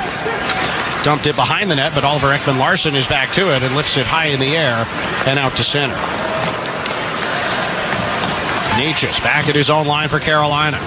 Sent it ahead for Kotkaniemi, who missed a chance to tip it. He's yelling at the linesman saying he did touch it. But the decision has been made, and the Canucks will have an offensive zone face-off with 8:49 left in the second, and the game tied at 1. Yeah, the Mikes picked up on that one pretty clearly, didn't they? Jesperi Kotkaniemi, not a fan of that call, but there's been a couple of those. Bo Horvat was not happy with one called earlier on in this period, so I think it's about even now after that play. Pettersson line out for the offensive zone face-off. Pettersson and Necas on the draw in the left circle. Scrambled face-off, comes to Podkolzin, digs it left corner for Niels Höglander. Höglander darting in the far circle, wanted to shoot, was tied up by Brady Shea, who forces him to the corner. Knocks him down, and Höglander rims it behind the net. Trying to get it to Pettersson, but Martin Necas was back to it. He'll clear it all the way down. This is another icing against the Hurricanes, and again, this line won't be able to change. So that is 90 seconds on the ice for Jesperi Kotkaniemi, and near that for Martin Necas and Svechnikov. So you've got a couple of guys out there, including Jacob Slavin, who is their all-world defenseman, that are out there for over a minute, near 90 seconds now. Canucks will try to capitalize. Face off again, left circle. Pettersson's thrown out of the draw, and Podkolzin will step in against Necas. Necas wins the draw. They blow the whistle quickly. The linesman didn't like the way they did that face off, and they'll do it again. Podkolzin and Necas to take it to the right of Freddie Anderson. And Necas wins it back to the corner for Slavin. Behind the net for Brady Shea. Cleared around the near side for Andrei Svechnikov, who's hit hard by Luke Schenn. Schenn goes down, or Svechnikov went down, rather, in the collision. Kotkaniemi came across and had a word with Schenn, who's going to go off here. And I'm not sure if this was intentional, maybe a bit of a trailing knee or a trip. And it's tripping against Schenn, sending the Hurricanes to the power play. It didn't look intentional, but he definitely caught him with a little bit of the knee, and this happened right next to the blue line. And Svechnikov tries to get out of the way, and the trailing knee from Luke Schenn, he doesn't take a intentional shot at that, but he definitely catches the knee. Schenn for tripping, sending the Hurricanes to their third power play of the game. They're 1 for 2. The penalty kill is brought to you by Foundation North Vancouver. Stay out of the box. Shop FoundationNorthVan.com. Canucks win the draw, and JT Miller plays it up the left wing to center and into the Carolina end. Dylan Coghlan from behind his own goal for the Hurricanes. Left wing to center for Jesperi Kotkaniemi. Near side for Paul Stastny into the Vancouver zone. Drops to Coghlan with a long wrist shot right on. But Demko saw it the whole way and held on for the whistle. We've been talking a lot about Thatcher Demko in this market, and listen, the entire Canucks team has not had a good start to the season, but the standard for one Thatcher Demko is extremely high in the city, and I think he'd be the first one to admit that he hasn't had a great start, but he's getting a lot of activity tonight, and he's played solid. Maybe he hasn't looked the cleanest in certain moments with rebound control, but he's allowed one goal, and he's seen a lot of action. 19 saves thus far, playing very well. Certainly feel like he's settled into the game, too. With more of those rebounds in the first period than in the second, as the Canucks win the draw and get it all the way down the ice. 90 seconds left in the Carolina power play. Canucks and Hurricanes are tied at 1 with just under 8 minutes left in the second period. As Myers breaks up a play at his own blue line, and Mikheyev dumps it into the Carolina end. Brent Burns back to it, ahead for Svechnikov, drops to Stefan Nason. Left wing for Sebastian Aho, mishandled the puck at the Vancouver blue line, and the Hurricanes are called offside as Pettersson knocks the stick out of the hands of Aho after the whistle, and that one-on-one battle that we've been looking at continues throughout the evening. There is something brewing here, and I gotta say, I like this for Elias Pettersson. If he's engaged, if he's battling with another chippy center, Sebastian Aho is a skilled player, but he's very chippy when he wants to be as well. Call it the Finnish gene, because they have a high skill game, but they like to mix it up, and this to me is I don't mind that battle for Elias Pettersson. Hurricanes win the draw. Brent Burns slaps it in behind the Canuck net. Svechnikov picks it up on the left wing, goes rink wide to Necas, right circle, back to Burns, top of the point, fanned on a one-timer, gave it away to Kyle Burrows, and he one-times it all the way back down the ice. 50 seconds left in the Carolina power play, 7:10 to go in the second period. The Canucks and the Hurricanes are tied at 1 tonight in Vancouver. Necas drives into the Canucks zone, left wing for Aho, then to the near boards for Svechnikov. Back to Brent Burns, top of the point. For Svechnikov, left circle, hard shot blocked by Burrows, and the rebound is cleared out to center by Nils Åman. As Freddie Anderson ranges out of his crease, and Brent Burns goes back to the puck for Carolina. 25 seconds left in the Hurricane power play now. Teravainen dumps it into the Canucks zone. Ekman Larsson back to it. Pressured into the corner by Kotkaniemi. Puck bounces in front, is directed on goal by Jarvis awkwardly, and Demko made a save as it rolls over Slavin's stick at the blue line and back out to center, and JT Miller forces a turnover. Miller on the right wing trying to drive to the front of the net, forced to the corner by Slavin. Miller protects the puck down low, then passes back to center for Ekman Larsson. Schenn is out of the box. That's a successful PK for the Canucks, and Horvat dumps it back into the Carolina zone. Hurricanes are now 1 for 3 on their man advantage tonight. As Teravainen deflects it behind the Canuck net. Kyle Burrows back to it. Sweeps it around the near side for Curtis Lazar, and he'll play it past Jordan Stahl and out to center for Dakota Joshua, who dumps it into the right corner and gets it on the forecheck. Joshua on the end boards for Lazar with a tight angle one-timer, bottom of the right circle, held out by Anderson. And Brady Shea in the near corner gets it up the boards to the line, but not out. Tanner Pearson hammers it back in behind the net. Lazar in the left corner, battling with Stahl on the boards. Pesce in there, trying to clear. Got it to Jesper Foss, but it was knocked down by Joshua. Canucks keep it deep, and Brady Shea has it in front of his own net. As Vancouver gets a change, and Shea skates to center. Left wing for Martinook. He'll dump it into the near corner in the Vancouver zone. Rathbone back to it. Couldn't clear. Comes to Martinook. Down low below the goal line. He'll sweep it behind the net, but gave it away to Rathbone. He passes up the far side for Connor Garland, who steers it to center on the backhand. And Neil Zoman pokes it ahead for Kuzmenko. Down the right wing, into the Carolina zone. Cuts into the slot. Stopped by Anderson. Puck is loose. Top of the crease. Kuzmenko and Garland battling for it. Garland knocks it behind the net. And now we'll fight with Brady Shea for it in the right wing corner. Shea lost his footing. Garland still after it, but Shea recovers it and lifts it all the way down. Icing's waved off, and Jack Rathbone has to go back to it. Good chance for Kuzmenko off the rush on a great play by Niels Oman to create some time and space for him. Now Niels Höglander to center. Dumps it left corner into the Carolina zone. Podkolzin gets it on a forecheck. Vasily Podkolzin out the right wing side. Back to Höglander in the near corner, protecting the puck from Chatfield, who pins him to the boards. Pedersen in to help out. Höglander goes loose to Podkolzin on the near wall. He's pinned to the boards by Stepan. Puck squirts loose into the slot, but is carried to center by Dylan Coughlin, and he'll dump it behind the Vancouver net as it takes an odd deflection off the glass and goes out of play. 4:10 remaining in the second period. It's the Canucks and the Hurricanes in a 1-1 tie, and you're listening to Alpine Credits Canucks Hockey on Sportsnet 650 and the Sportsnet Radio Network. Randeep Inside here with our friend Robbie Johal from Remax 2000. From your experience, when you know the market so well and we start looking at property assessments, because the property assessments come in with a certain figure, but sometimes the market is above that certain figure. So how well can you kind of maximize what a property assessment is versus what you can actually get for that property? I usually like to go and take a look at the property, because those BC assessments, they're kind of a rough guideline. You know, they don't have all of the details. They don't know if that property sits on a busy road or under power lines, or vice versa. It could be fully renovated. And so we got to go in there, have a look at it, give the homeowner a true evaluation. And I think that's usually when the shock sets in, that the BC assessment was way off, which is okay. I mean, it was based on last July anyways. And I think that's the part that most people forget when they read the assessment, is that it's not today's value. That's what it was last summer. For more info or to book an appointment, go to RobbieJohal.com. That's JOHAL. If you're a construction contractor in BC, you're automatically a member of the BC Construction Safety Alliance. The BCCSA, representing all areas of industry, offers many programs and services at no cost to all construction contractors. With a mandate to promote and develop workplace safety and regulatory compliance, they offer a range of services for injury prevention and creating or enhancing a culture of safety. BCCSA.ca, making safety simpler. This is Bo Horvat of the Vancouver Canucks, and you're listening to Sportsnet 650 Radio. 4:10 left in the second period tonight in Vancouver. The Canucks and the Hurricanes are tied at 1.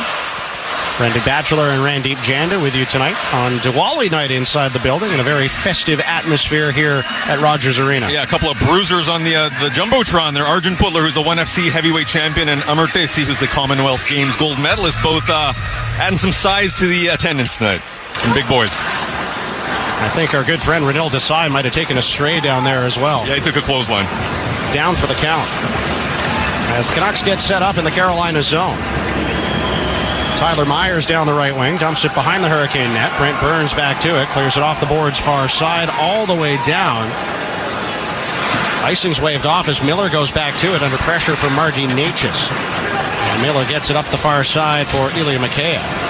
Tried to clear the zone, gave it away to Kotkaniemi. Now for Svechnikov, right circle, hard shot, stopped by Demko. There's a rebound though, as it was carried behind the goal by Natchez. He couldn't center it though, and now has it back at the left point. Over to the far side for Slavin, one-timer deflected wide of the goal. Battle continues on the near wall. Kotkaniemi and Ekman Larsson fighting for the puck. Horvat in to help out, goes behind his own goal for Tyler Myers. And he's able to bank it out to center up the left wing for Ilya Mikheyev, who centers for Horvat. He's got some room into the Carolina zone down the right wing. Backhand pass in front. Mikheyev going to the net. Couldn't direct it on target as Slavin tied him up. And now the Hurricanes are back to center. Tara Vinen dumps it in. 3 minutes left in the second. The game tied at 1. And Randeep, we've talked about the fact that the Canucks have conceded goals at bad times this year, early and late in periods, so they really need to make sure they get out of this one still at least in a 1-1 tie. And they've done a good job of keeping Carolina kind of at a distance here, but they got to continue that here for the final just shy of 3 minutes. Teravainen at his own line, mishandled the puck. Cleared it to center, but Rathbone plays it the other way for Niels Oman. Up the right wing for Kuzmenko. Into the Carolina zone, tried to center for Oman, who couldn't handle the puck, and Seth Jarvis goes up the right side for Sebastian Aho. Aho with speed into the Vancouver zone, throws on the brakes, drops it back. One-timer from the line by Pesce. Ripped wide of the net, and Kuzmenko gets the rebound out to center. Up the right wing for Oman, into the Carolina zone, drops to Dakota Joshua, going to the goal, trying to backhand pass. Broken up by Aho, who sprawled to the ice to block the passing lane. And now Aho himself gets it out to center. Lazar is able to block it and dump it back in. Just a fantastic defensive play by Sebastian Aho. That's why he is so well regarded across the league. He can put up points, but just a great play to come back and make a diving play to prevent a goal. Myers holds in right point at the Carolina line, driving into the slot. Lost the puck. It comes to Lazar near circle. Tries a shot. It's blocked in front. Joshua trying to direct the rebound down low to Pearson, but instead it's cleared to center by Jesper Fast. 95 seconds left in the second period. Canucks and Hurricanes tied at 1. Jalen Chatfield dumps it behind the Canuck goal, but it deflects over the glass and out of play. You know, it's fitting Sebastian Aho is playing on Diwali night. Aho in Punjabi means yes. So there you go. There is a connection. When the Canucks organized this night for tonight, it had to do with the opposition in mind as well. Not saying I had anything to do with it. I'm just saying. Makes sense, absolutely. There you go. Adding to your vocabulary, Batch. It's a pretty stunted vocabulary, so there are lots of things we can add to it. Don't worry. You got to start somewhere. Don't worry. I'll help you with that. Here's a turnover as Podkolzin breaks up a pass in the slot from Slavin. Tried to knock it down low to Höglander, who couldn't get a shot away as he was tied up going to the net, and Slavin in the near corner plays it up the boards to the line where it's held in by Luke Schenn. Schenn dumps it down the near wall, but Slavin's there to meet it. Passes to center for Stasny, and he'll tip it wide of the Vancouver goal. Demko out of the net, plays to the far corner for Guillaume Brisebois. He's tied up along the wall. Puck is sent loose behind the net for Luke Schenn. He protects it from Stefan Nason on the forecheck and drops it back to Brisebois, far corner. Again to Schenn on the near side. Try to pass through the middle that missed Pettersson, goes all the way down, but icing's waved off, and Freddie Henderson handles the puck with 35 seconds left in this second period. Brady Shea up the right wing for Marty Necas, driving into the Vancouver zone. Left wing Kotkaniemi with a low shot. It was tipped wide past the glove side of Demko. And Svechnikov has it right corner. 20 seconds left in the period. Mikheyev to Ekman Larsson, far side. He lifts it high in the air to the line, not out. Necas gloved it down, but gave it away to Horvat.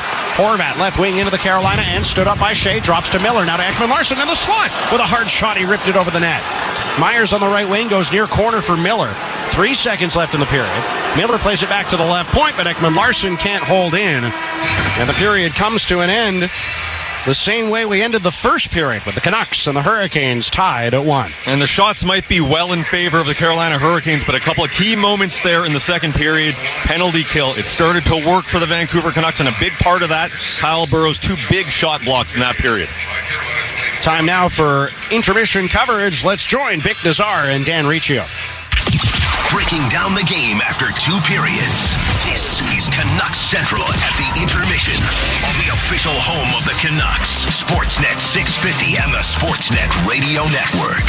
Rathbone, he passes up the far side for Connor Garland, who steers it to center on the backhand. And Niels Oman pumps it ahead for Kuzmenko. Down the right wing, into the Carolina zone, cuts into the slot, stopped by Anderson. Puck is loose, top of the crease. Kuzmenko and Garland battling for it. Garland knocks it behind the net.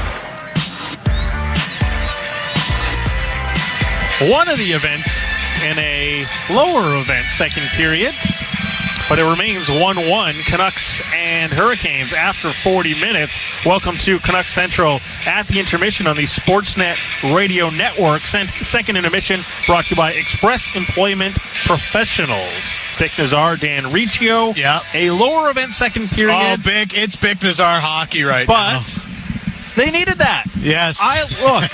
This team can play high event, and sometimes it gets them in trouble. You kind of need these nondescript periods throughout a season just to exhibit some focus, some discipline, some commitment to the play. Don't over-pursue. Don't Don't try to make mistakes. Play to the personality of what the game is. I like a period like that. It just settles some nerves. They definitely were a little less leaky than they were in the first period. You didn't see the cross-lot passes that were leading to chances. Those things of that nature. Like, one of the things I found, and we saw this on the penalty kill, but they were definitely harder on the blue line, and that might be one of the issues that Carolina has because of the way they like to play 5-on-5, always dumping it in. Like, they look like they're lost trying to get into the zone on the power play. For a team that has that much talent, it's definitely apparent. But there's, the Canucks just were smarter with pucks. They didn't turn too many over. They were a little bit cleaner with their own breakouts. Like, all of those things added up to them not being hemmed in their own end, just like trying to survive in moments. None of that really happened in the second period. Now then, how do you grow from that, right? And there was a lot of neutral zone time along the board this period. And if you want to get it off that yellow, how do you start playing something bigger? And, the Hurricanes kind of want to pressure you towards the boards, use it as an extra defender, and can they create off of that? Canucks won a lot more battles in that period than they did in the first period, though, which is a big benefit. You start winning one-on-one puck battles, you can create these waves of speed, and later on in the period we saw that, where there would be a battle, someone would spin and turn, and we see Kuzmenko doing the neutral zone, hand the puck off to someone rushing up to join the play, and you link a couple of those together, you can create a couple odd man chances, and the Canucks did in the final couple of minutes of that period. Yeah, that's really the way they're going to create some offense here is that speed through the neutral zone, and we've seen it when they're cleaner on their exits out of their own end, they're able to do that a little bit. And I thought that line was actually displaying it best, as surprising as that may sound, but Oman and Garland and Kuzmenko. Nils Oman is the new Juho Lammikko. Yes. Except better. They had some good moments, and I think Oman just, he's a smart player. I think in the first period he made a couple of plays that I was like, stay in your lane, do what you're good at, and I felt like he looked more comfortable in his spot this period, but I wondered about Kuzmenko being able to still get opportunities offensively away from Pettersson. He still had a couple of shots on net and has still had a couple of chances. I mean, his offensive instincts are through the roof. He's getting off a lot of shots in general this season. Yeah. I think coming into tonight, he had 19 through the course of the season, and just looking at the box score right now, he's right there with Petey for leading the team. He's got 2 more tonight, but it's just the 1 goal, and it was a tap-in. We were so concerned about, hey, is he going to be able to keep up with the NHL speed coming over from the KHL? He's managed to answer that question, but now the next question is, can he regularly score goals in the NHL? In preseason, the shot looked fantastic, and the players have unprompted been talking about the shot even so far this season, and while we were just trying to get to know Andrei Kuzmenko. But today he does that toe drag, and he fires it, and it's middle net, hits the goalie right below the chin, and so, well, that's a spot you're not supposed to hit. You're supposed to be a goal scorer, hit the corners. And do we start to worry at that stage? Maybe the shot, the finish isn't quite what we thought it might be. Yeah, and look, it's a run of bad luck. It's 21 and 1 goal, 21 shots and 1 goal. But is this something to just kind of monitor now? I don't think just yet, but the shot hasn't looked as dangerous. It's hard, and you can see it pop off the stick. Is it directed in the areas where you're going to score goals? Yeah, and I think there's just little things that he has to do things just a tiny bit quicker. Like there's that moment, and it felt like he held on to the toe drag just a hair too long, and the Carolina defender, who's like flopping around, fishing around with his stick, is able to disrupt him enough so that he doesn't get the shot off that he truly prefers. Those are the things, if you're going to be a big-time goal scorer in this league, you still got to find a way to get your best shot away. In that period, though, we talked about special teams. They had to feature their special teams. That's the biggest crowd pop we've seen since RIP. It was unbelievable. Pettersson and Miller get it clear, and there was a noticeable more than usual of just like the smattering of applause when you get a penalty kill. Was that sort of a Brooklyn cheer, you know? Like when a goalie's going through it a bit? But I didn't think it was mocking. I very much thought it was like, all right, let's get behind these guys, let's do it. And they got a couple more clears, and it kept going. But to highlight how they got these penalty kills, one, Bo Horvat won a bunch of face-offs shorthanded. Yep. We talked about it. Like, you've got to, as a team, you have to start winning face-offs. And I mean, it was going to happen eventually. Like, Bo has always been a guy who's over 50%. He wasn't going to lose every face-off like he has been lately. And he did struggle in the first period, but second period, lost that first one that led to a goal. He takes a lot of the face-offs in the second period and wins a bunch of them. Miller and Pettersson. And that first penalty kill, they relied on Miller, Pettersson, and Horvat. They must have just shifted them out so quickly. Just thinking here, in a 2-minute penalty kill, Miller jumped on the ice twice. Horvat had an extended one, but jumped back on. And Pettersson also jumped on twice as well. They just said, you guys are the ones that are going to kill it. We'll throw Lazar, we'll throw Mikheyev, but it's on you guys. It was sort of more like we saw last year when the Canucks started to turn their PK around, right? Get some clearances, you're out there for 15 seconds, and that's it. You know, like, just keep switching. Let's get fresh legs out there and try to pressure the puck where we can. And that's exactly what happened. You know, Miller made a couple of nice plays. Pettersson was really aggressive and anticipating. You know, these are the types of things that are going to lead them to success. You know, like, it might be an unfortunate reality for this team right now, Bick. Yeah, you don't want to use Pettersson a ton on the penalty kill. It's not maybe optimal. But guess what? He's probably your best penalty killer. Losing isn't optimal either, right? Yes. So modern problems require modern solutions. And they have to just get anything to start stabilizing things, because it's difficult to build a foundation of your season, or even weeks here, when you're losing. So you need to just get back to a stable point, and you can slowly silo him away from the penalty kill. But right now, they need functional. They got to find a win. Yeah, they have to find a win, and you have to reduce it to small moments like, hey, we got to get this kill. Let's put out Pettersson. Let's put out Horvat. Let's put out Miller. We know they use them a little bit anyways, but it was very noticeable that period just how much they were chucking them out to make sure they got that kill, and they do. And by the way, like, looked good. It wasn't, at no point was it really scrambly. No. They pressured the puck, got face-off wins, and it was a pretty tame, back to the idea of nondescript period. Yeah. It's part and parcel of what they did on the penalty kill. And again, you know, disrupted Carolina's entries. Some of that was, you know, them reading it well, and some of that was Carolina's own problems. You know, there was a couple of plays where they accidentally put the puck offside, and it was really awkward for Carolina at different points. It does feel like this is a night where, you know, the Canucks have had so many, like, they've earned their 6 losses, okay? Yes. But they've had some bad luck in them, too. Like, the puck just blows up on both things can be true there, yes. And it feels like Carolina's just having one of those nights where a puck that's just routinely sliding towards you at the offensive zone blue line just bounces for random reasons. Yeah. And suddenly it's a shift where you can get some pressure. Suddenly you're in your neutral zone. The Canucks are pushing out again. And Carolina's having one of those nights, it feels like. Can the Canucks now take advantage of that? Or will things settle down and Carolina raises their game? This is my concern now for the final 20. Yeah. If you're Carolina, do you look at this and say, hey, we got through this through 40 minutes. Let's raise our game. Let's see how this team responds now. This is, I mean, the Canucks' entire season has been about the third period. Yeah. You know, like, win the third. It's the great, was it Denny Lemieux? I think it's Denny Lemieux. Win the third. Yeah. You know, like, that's what they need to do. And they haven't been able to do it at all this year. What have they been outscored? 13-1 in third periods? It is absolutely atrocious. And you felt pretty good on Saturday night coming out of that period against Buffalo. They played well in the second. Felt like they had all the momentum going into the third. They were going to tie the game. And they came out absolutely flat.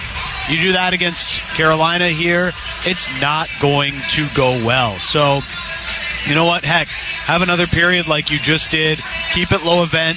You know, even by natural stat trick, they only have one high danger chance going either way. Like, that's the sort of thing you would absolutely, I would absolutely love to see again for the Vancouver Canucks. Keep it low event. Keep the game within striking distance. Give yourself an opportunity with one of your star players to potentially pluck a win for you, because that's ultimately what this team needs to start getting the snowball going in the other direction. As you mentioned, 13-1 in the second period on the negative side, so it's minus 12 goal differential for the Canucks, and another opportunity to try to improve on that and get back into it, and obviously minus 2 as well in OT. So we'll see if they can get to a stage where they maybe get a point in this game. 650 if you want to chime in. Canucks showing hints of disciplined hockey in this one. Can we start looking at Speedy as more of a Bergeron?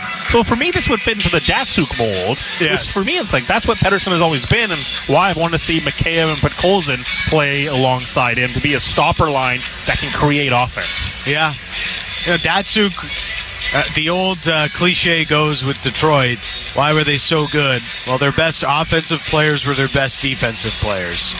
And you look back at the careers of Datsuk, who won 3 Selkes, Zetterberg, who was fantastic defensively as well.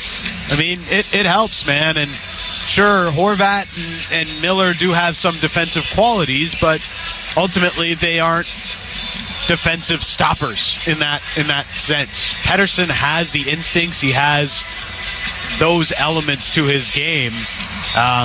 But there has been times when, even he has made the wrong reads tonight and through the course of this losing streak for the club as well. Certainly a lot of nervous energy in our text inbox. We'll see what kind of energy happens here in the third period, because this is what happened last game. Yep. A good 40 minutes, and then it crumbled in the third period, and then it got nasty here at Rogers Arena. Oh, yeah. We'll see what happens in the final 21-1 Canucks and Hurricanes. Shots 24-13 in favor of the Carolina Hurricanes. As we mentioned, though, fairly low event in that second period. It's all about the chances you're creating, not the shots you take. We'll find out what happens. Batch and Randy on the way. Myself, Satyar Shah on the post-game show. Always love it when you interact. 650 and 604-280-0650 on Canucks Central at the intermission on the Sportsnet Radio Network. He's got the deposit. He's making his way towards the bank. Pre-approved now. Into the zone. He's looking confident. He's taking it towards the close. Uh-oh. Need cash for Christmas presents? Wifey want to go to Mexico? Oh, he biffed it. I can't believe it.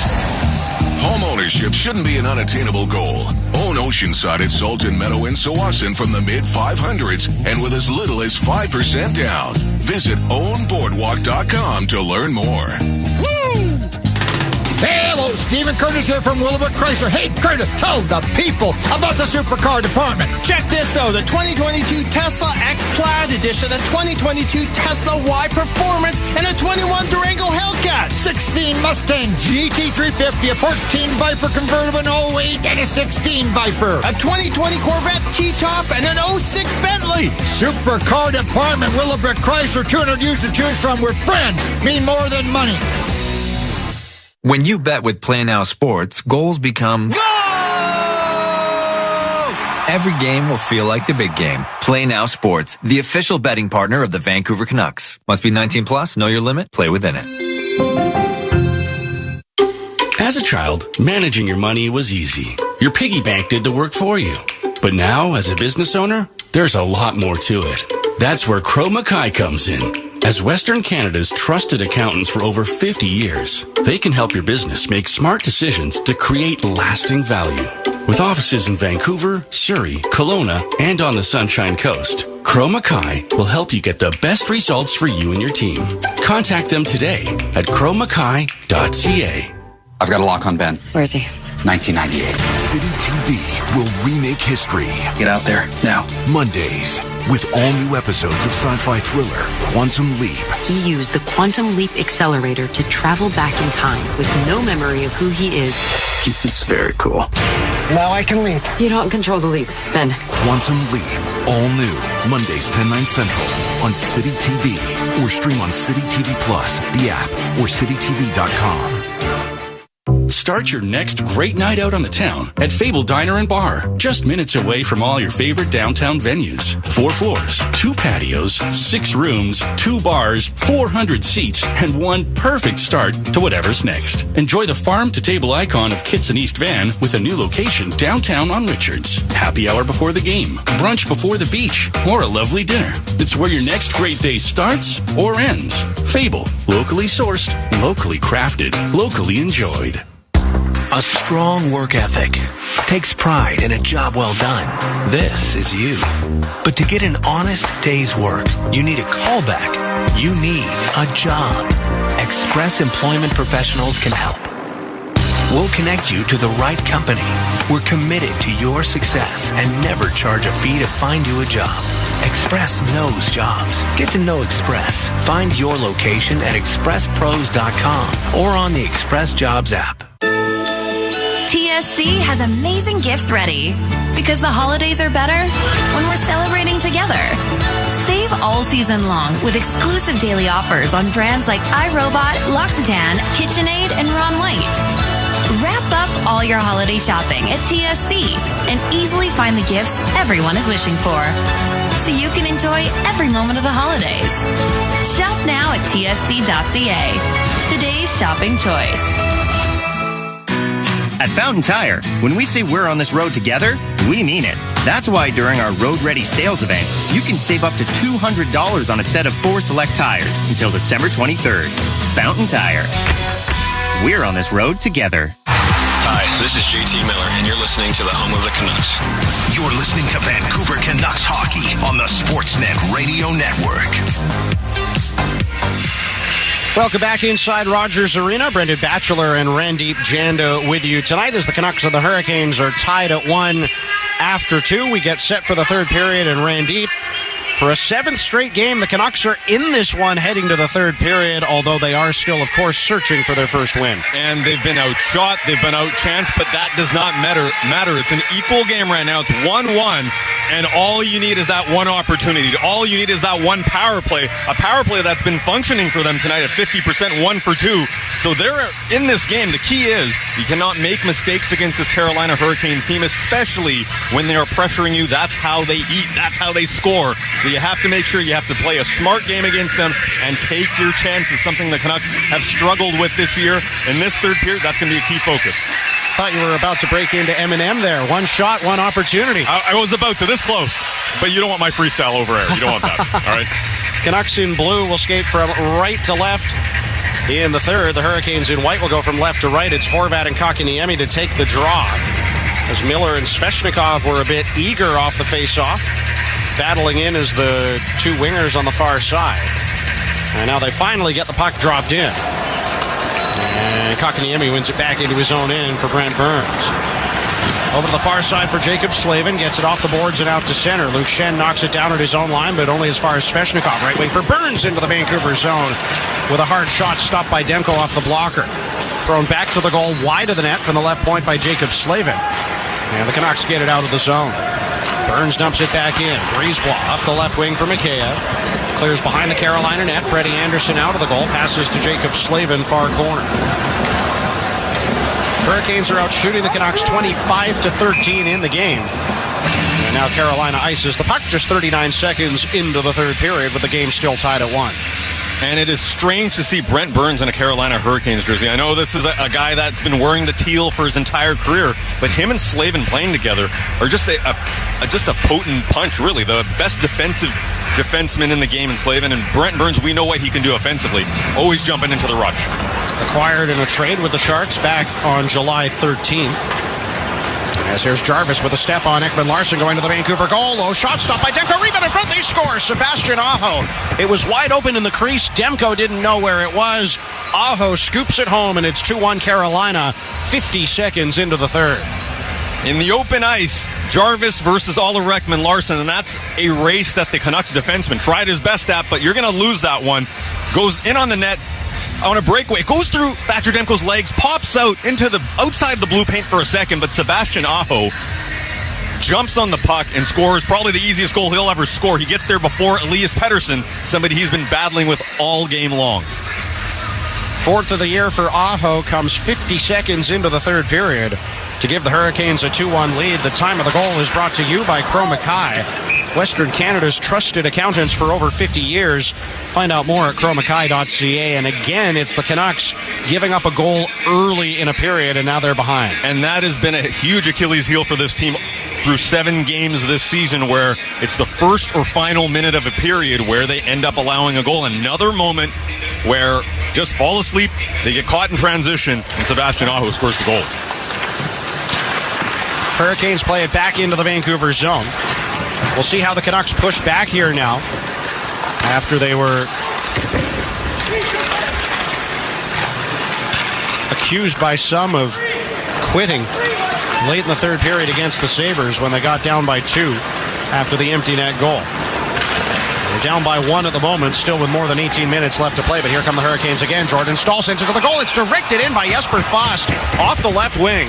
Went off his foot, but I don't think there was a kicking motion. It's immediately signaled as a good goal by referee Michael Markovich, and this should be 3-1 Carolina. Yeah, there certainly was not a kicking motion there.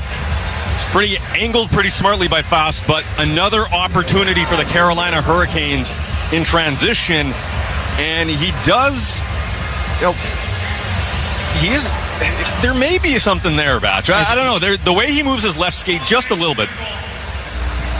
He angles it. They've called it a good goal on the ice, and now it's going to be up to Bruce Boudreau and his coaching staff to decide whether they want to challenge. I'll be honest, if it was me, I would not challenge this. I don't see that as a distinct kicking motion, but we'll have to wait and see. At the initial play in real time, it didn't look like he angled it or he kicked out at it, but there's one movement in the slow-mo replay, and this is, I want to say that. It's a slow-mo replay. We look at it a little bit differently.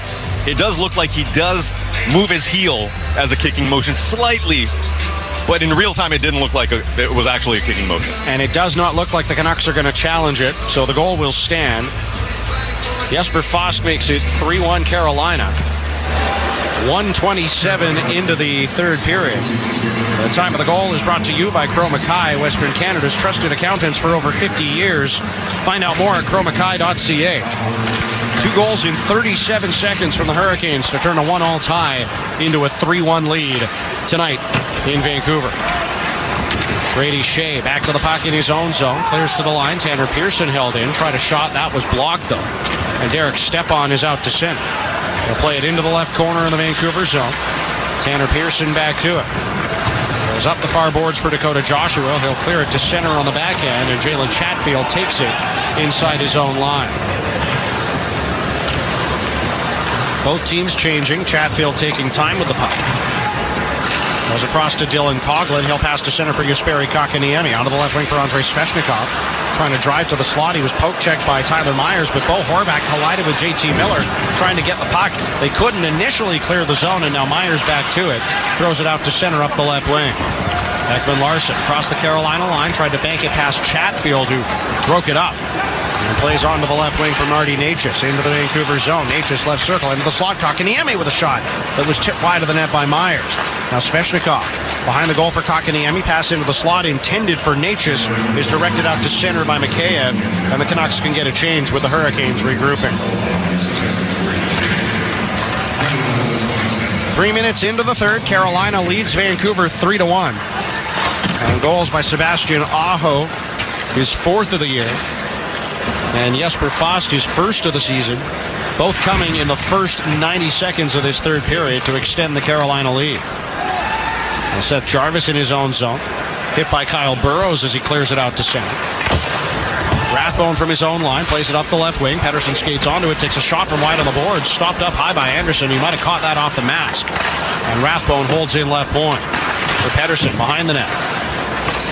Fighting off the check of Brent Burns. Puck goes to the right corner. Pettersson continues to dig away for it. Podkolzin after it too, and now Tara Vinen clears right wing to center for Jarvis to the Vancouver line. He's hit by Kyle Burrows, who separates him from the puck. And the Canucks will try to turn back up ice. And Jarvis has had his bell rung a couple of times in this game. 2 times by Kyle Burrows on that shift, and before by Pettersson and Podkolzin.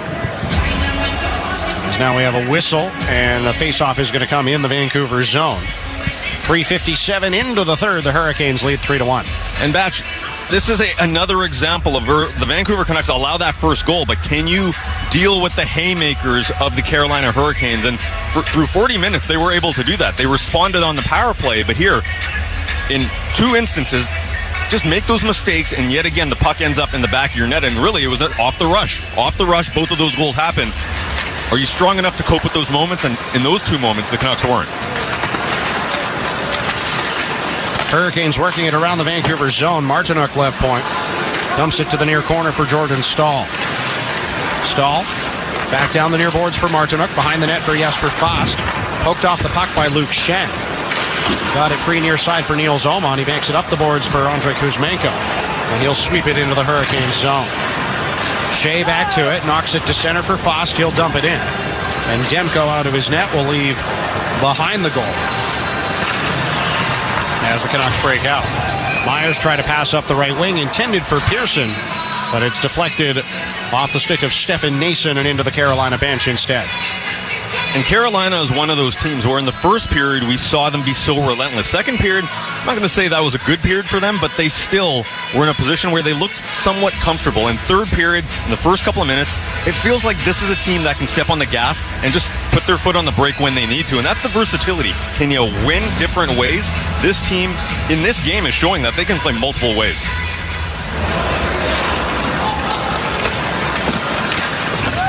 It's one of the reasons they're considered a Stanley Cup contender.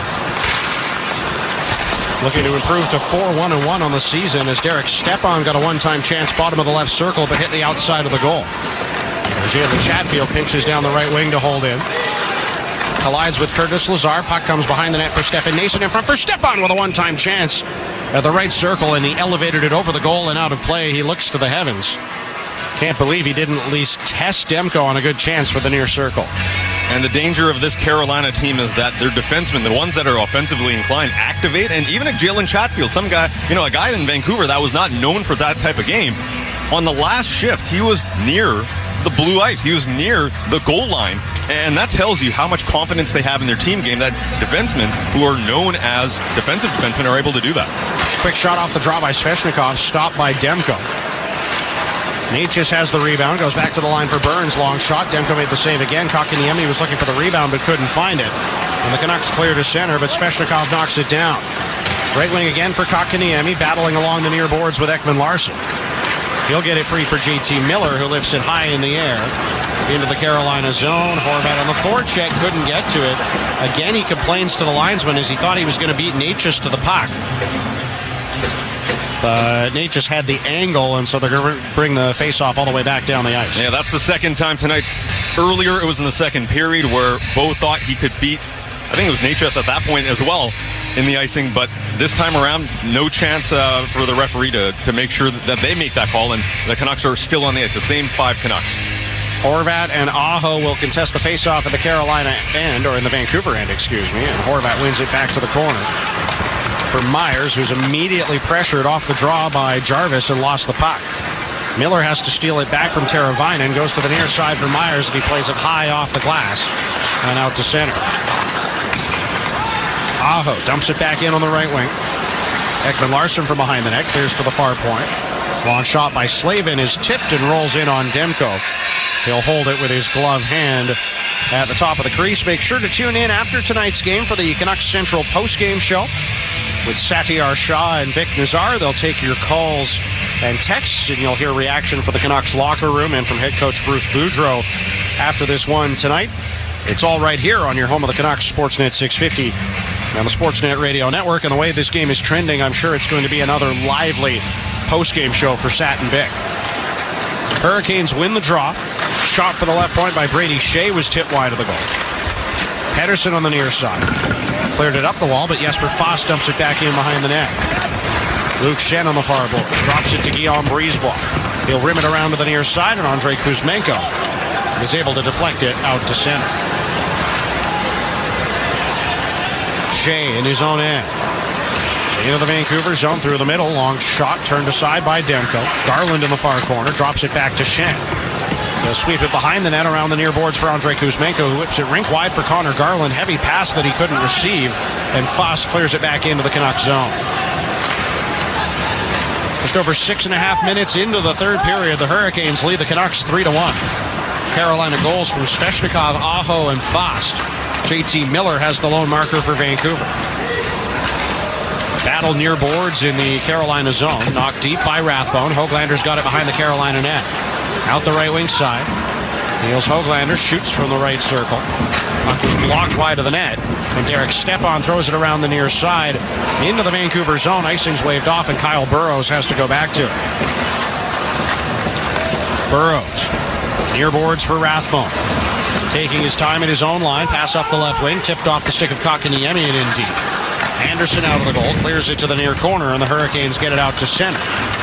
Where Ekman Larson tries to dump it back in, but gave it away to Natchez. Ahead for Svechnikov. Tips it to Kotkaniemi in the slot.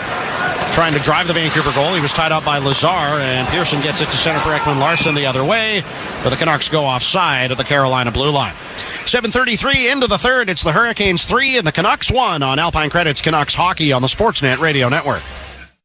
Every woman has a right to be healthy and safe, but many face challenges that are tough to overcome alone. That's why Love You by Shoppers Drug Mart is committed to advancing women's health and well-being by supporting more than 450 women's charities annually, from coast to coast. To learn more about Love You by Shoppers Drug Mart and to donate, visit shoppersdrugmart.ca/loveyou. Love You by Shoppers Drug Mart, putting women's health first since 2011. Hey, it's James Cebulski back with Ken Priestley, and great news. Dunbar Lumber Express in Ladner now has skate sharpening. You know what, James? I've hoisted that silver mug. I know firsthand the importance of quality skate sharpening during the season. By adding Steve Jung from Ice Level Sports, it's another way for Dunbar Lumber to connect with the community. Love it. So this season, come to Dunbar Lumber Express and get those edges right. For more information, visit dunbarlumber.com.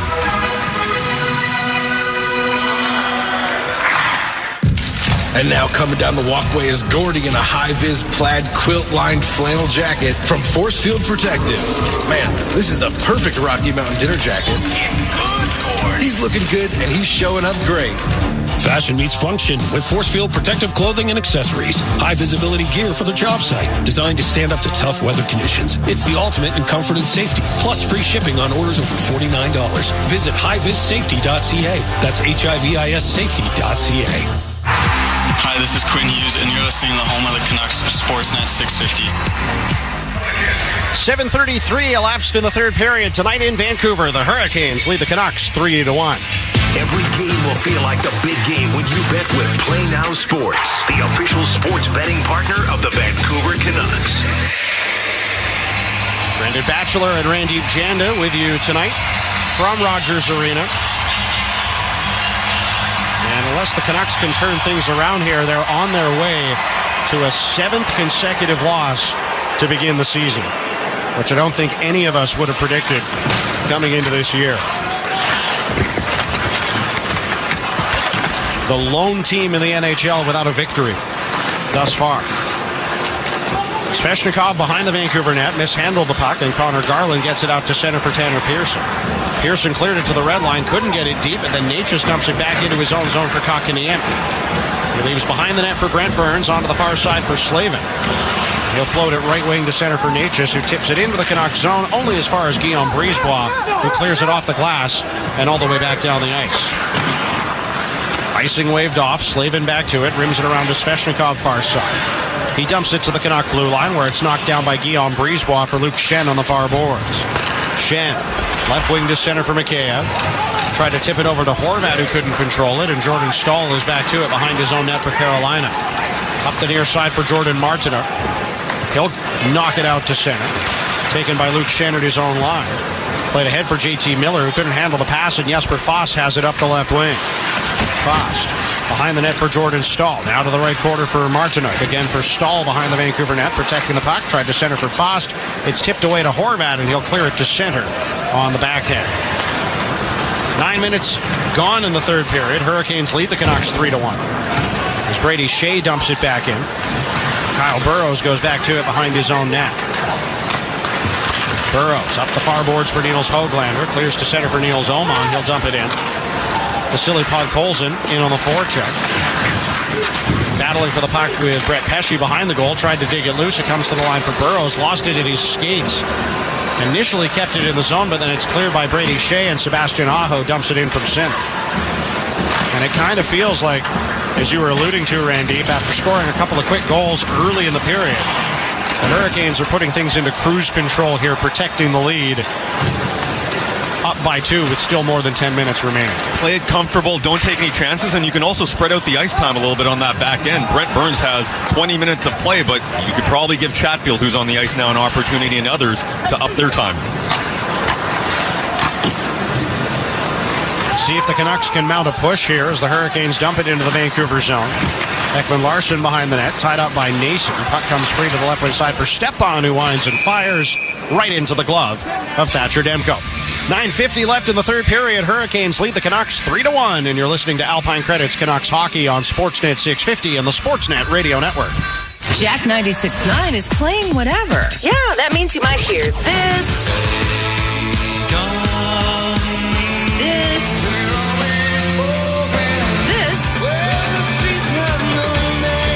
And even this. I like the way you work it. Jack 96.9. Check us out today on whatever you listen to. Your radio, the Radio Player Canada app, or on your smart speaker. Just tell it to play Jack 96.9 Vancouver. Now is the time for hockey. And now is the place for the NHL, because NHL Live is now part of Sportsnet Now Premium.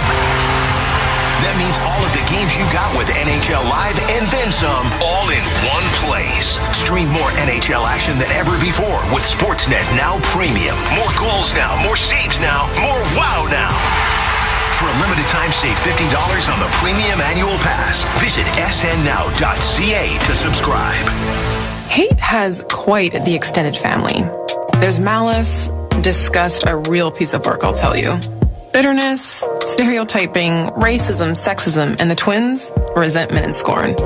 On the bright side, if you never accept hate, you won't have to worry about any of its charming relatives coming over for Thanksgiving dinner. Nah, never accept hate. Get involved. Go to neveraccepthate.ca and show your support. A message from the broadcasters of BC and BC's Office of the Human Rights Commissioner. Hi, this is Bo Horvat, and you're listening to the home of the Canucks, Sportsnet 650. You're listening to Alpine Credits Canucks Hockey on Sportsnet 650 and the Sportsnet Radio Network. Own your home. Alpine Credits can get your loan approved. Alpine Credits homeowners get approved. Visit alpinecredits.ca. Brendan Batchelor and Randeep Janda with you tonight at Rogers Arena. Hurricanes lead the Canucks 3-1. With 9:50 left in the third period, and the Hurricanes win a face-off in the Vancouver zone. Natchez on the left wing half boards. Carries back top of the point, watched by Ekman-Larsson. Drops near side for Brent Burns. Long shot. Turned aside by Demko off the pad, and JT Miller's onto the puck. He'll get it out to center ice. Natchez at the red line, bats it down. Myers will take it and pass back into his own end for Ekman-Larsson. Then ahead for Miller. Back to Ekman-Larsson near side. Centers for Myers. He'll gain the red line. Tried to dump it in. It caught Kotkaniemi up high, but it comes to Miller. He scores!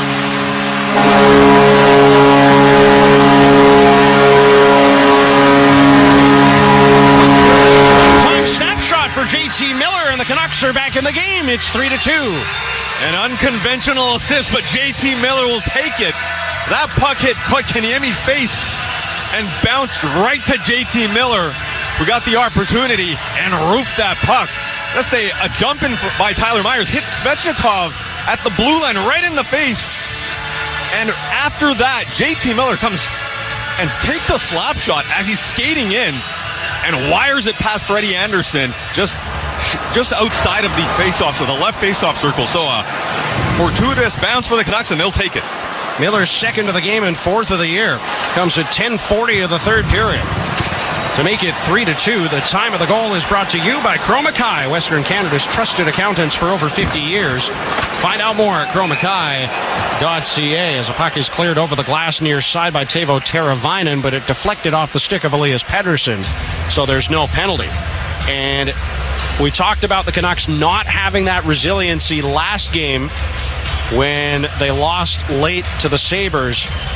This is what you would have liked to have seen on Saturday, and it's nice to see that they're going to push and try and get back in this game. It's what you want to see, and they also have some luck go on their side. Rather than hitting posts and crossbars, that's a weird play that goes off of Kotkaniemi's face and falls to the stick of JT Miller, and he wires a shot at 125 kilometers per hour. And the Miller line with Horvat and Mikheyev is back out in the offensive zone looking for the game-tying goal. Horvat has the puck tied up behind the net. Jordan Stahl has him pinned against the boards. Horvat gets it free right corner. Back to the line for Kyle Burrows. Funnels it back in behind the net. JT Miller trying to protect it from Brady Shea down low. Lost the battle for the puck. And Martinuk gets it off the glass and all the way down. This will be icing against the Hurricanes. So they won't be able to change. They've got a couple of tired players out there in Shea and Pesce who've been on the ice for nearly a minute. And this has added some energy back into the building and hopefully some belief for the Vancouver Canucks, because for a while there it didn't look like, there was much belief in the defensive end for sure. But here you've got the building energized again and the players look a little bit more like they've got a little bit more pep in their step now. Faceoff will come in the far circle to our left in the Carolina zone. Lazar's thrown out of the draw, so Pearson steps in against Jordan Stahl. And Stahl wins it back to Brady Shea. He gets it off the glass out to center, and then it's batted into the Carolina bench by Jordan Martinuk. Hurricanes lead 3-2 with 8:20 left in this third period. Both Vancouver goals scored by JT Miller tonight. And credit Miller after some of the criticism he's come under in recent weeks. He's been one of the better Canucks tonight. And despite all the things that were said earlier today at the availability, what did he say? He needs to be better, and he has been better. And that's really the point that I think he had to make today, and he has. Ekman Larsson with a shot from the right point. Blocked wide of the net. Comes to Garland behind the goal. He'll bring it around to the left corner. Goes back to the line for Myers, who couldn't hold in, and passes back to center for Ekman Larsson, who dumps it back in behind the Carolina net. Brady Shea back to it, trying to pass near side, intercepted by Garland on the forecheck. Garland digging for it in the corner. Pearson's in there as well. Eric Stepan trying to knock it free. Comes to Garland behind the net. Now he's got it in the left corner, hit into the boards by Pesce. Brady Shea's onto the loose puck, and he'll throw it high in the air and out to center. Brisebois knocks it down at his own line. Again for Garland up the left wing. 1-on-4 into the Carolina zone. Delays on the half boards. Hits the trailer Elias Pettersson off the bench. Pettersson down the left wing. Tight angle shot down low. It was stopped by Anderson. Got it to Podkolzin left circle. He fanned on a one-time chance. And Brisebois plays it behind the net. Rolls around to the right wing side. Kuzmenko off the bench looking to hold in.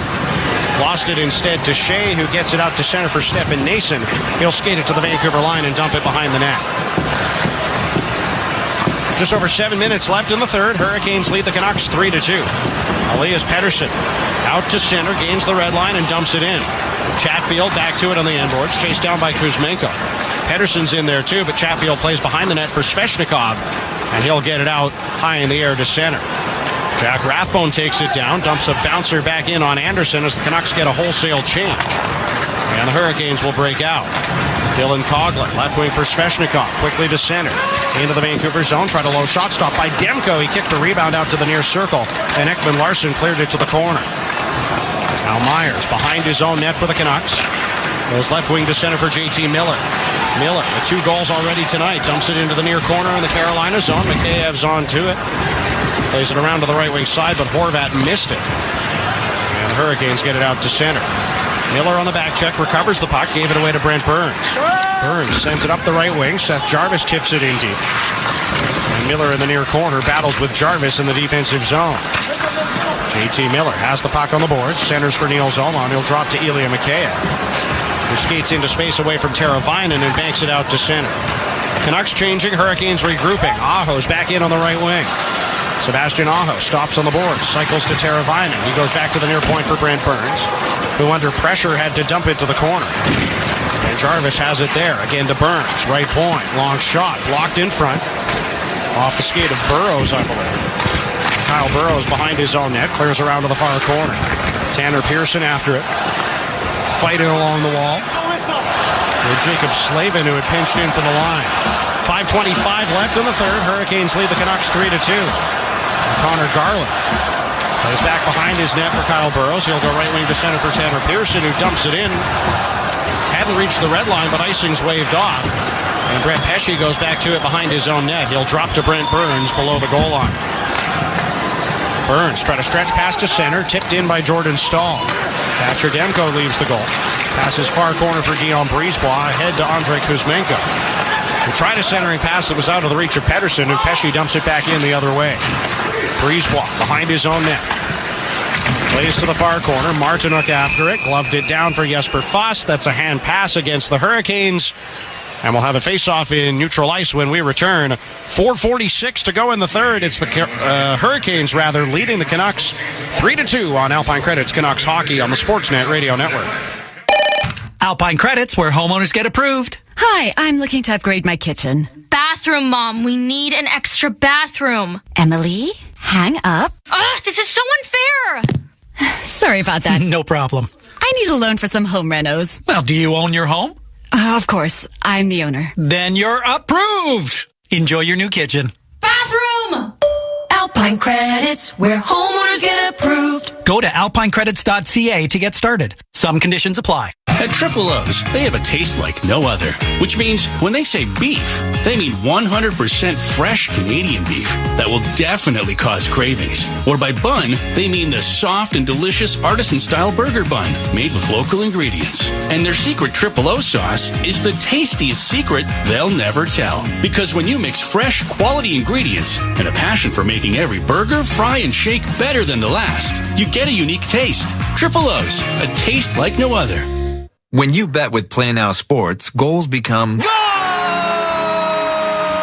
Every game will feel like the big game. Play Now Sports, the official betting partner of the Vancouver Canucks. Must be 19 plus, know your limit, play within it.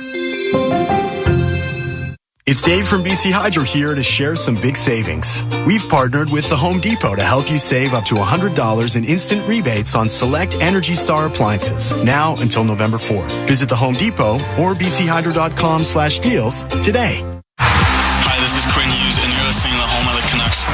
You're listening to Vancouver Canucks Hockey on the Sportsnet Radio Network. 4:46 left in the third period tonight in Vancouver. The Hurricanes lead the Canucks 3-2. Brendan Batchelor and Randeep Janda with you. Satyar Shah and Dan Riccio brought you the pregame show tonight. Reach has been with Bick Nazar at the intermissions. And Sat and Bick will be back for the Canucks Central postgame show. They'll be joined by Sportsnet's Ian McIntyre. Fast Eddie Gregory is providing great production work from our Sportsnet 650 studios tonight.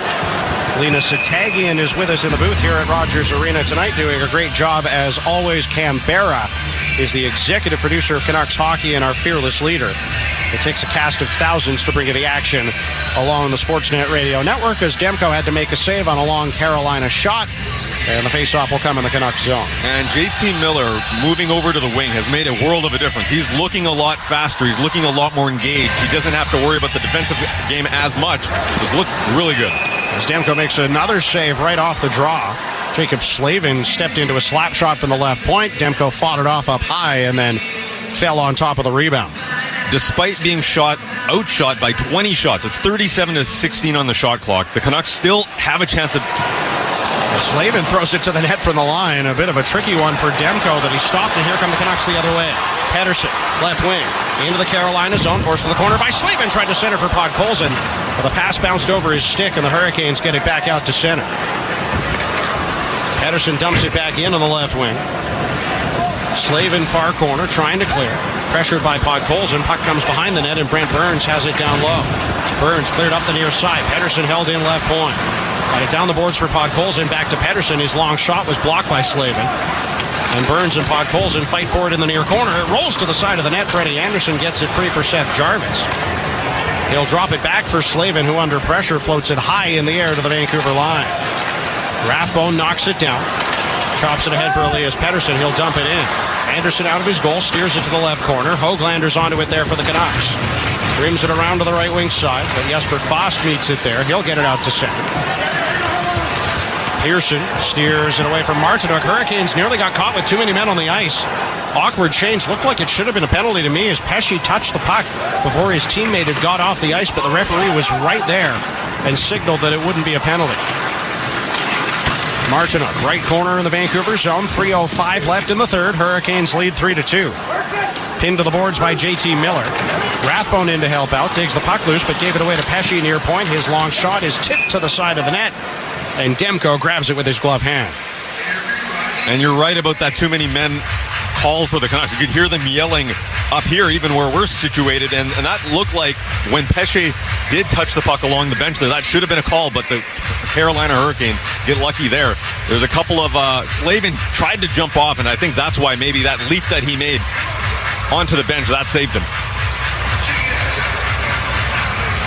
Pettersson line out for the defensive zone faceoff near circle. Pettersson and Natchez to take the draw. It's Podkolzin and Garland that are on with Pettersson, so Höglander not skating with them for the moment. Brisebois and Myers are the defensive pair. Hurricanes win the draw. Pesce from the point, held in but gave it away to Connor Garland, and he'll skate it to center up the right wing and dump it in.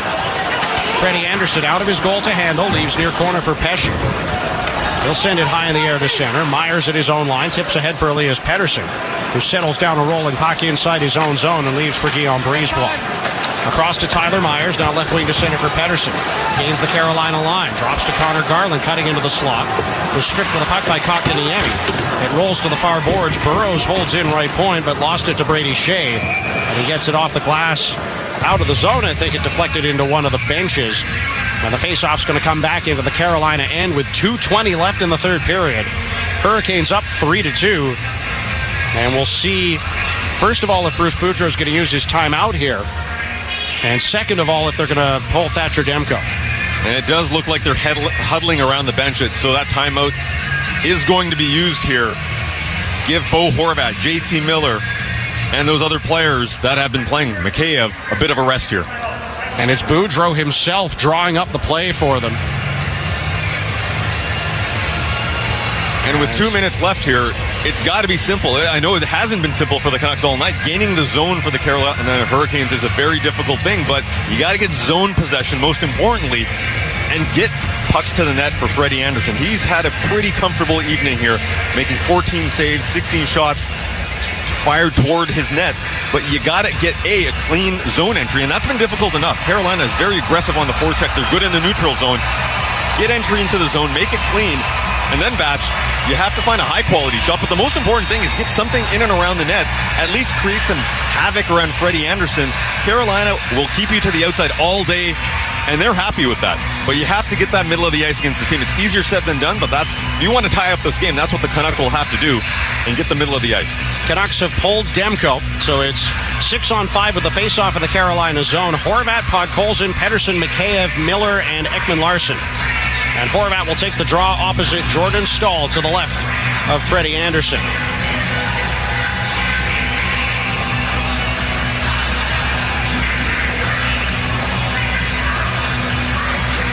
And Staal wins the draw back to the corner for Brent Burns, but there's a whistle right away.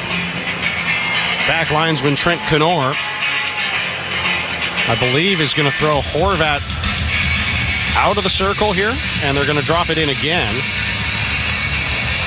But Pettersson will step in to take it. Scrambled faceoff goes the way of the Canucks. Podkolzin gets it right wing for Horvat.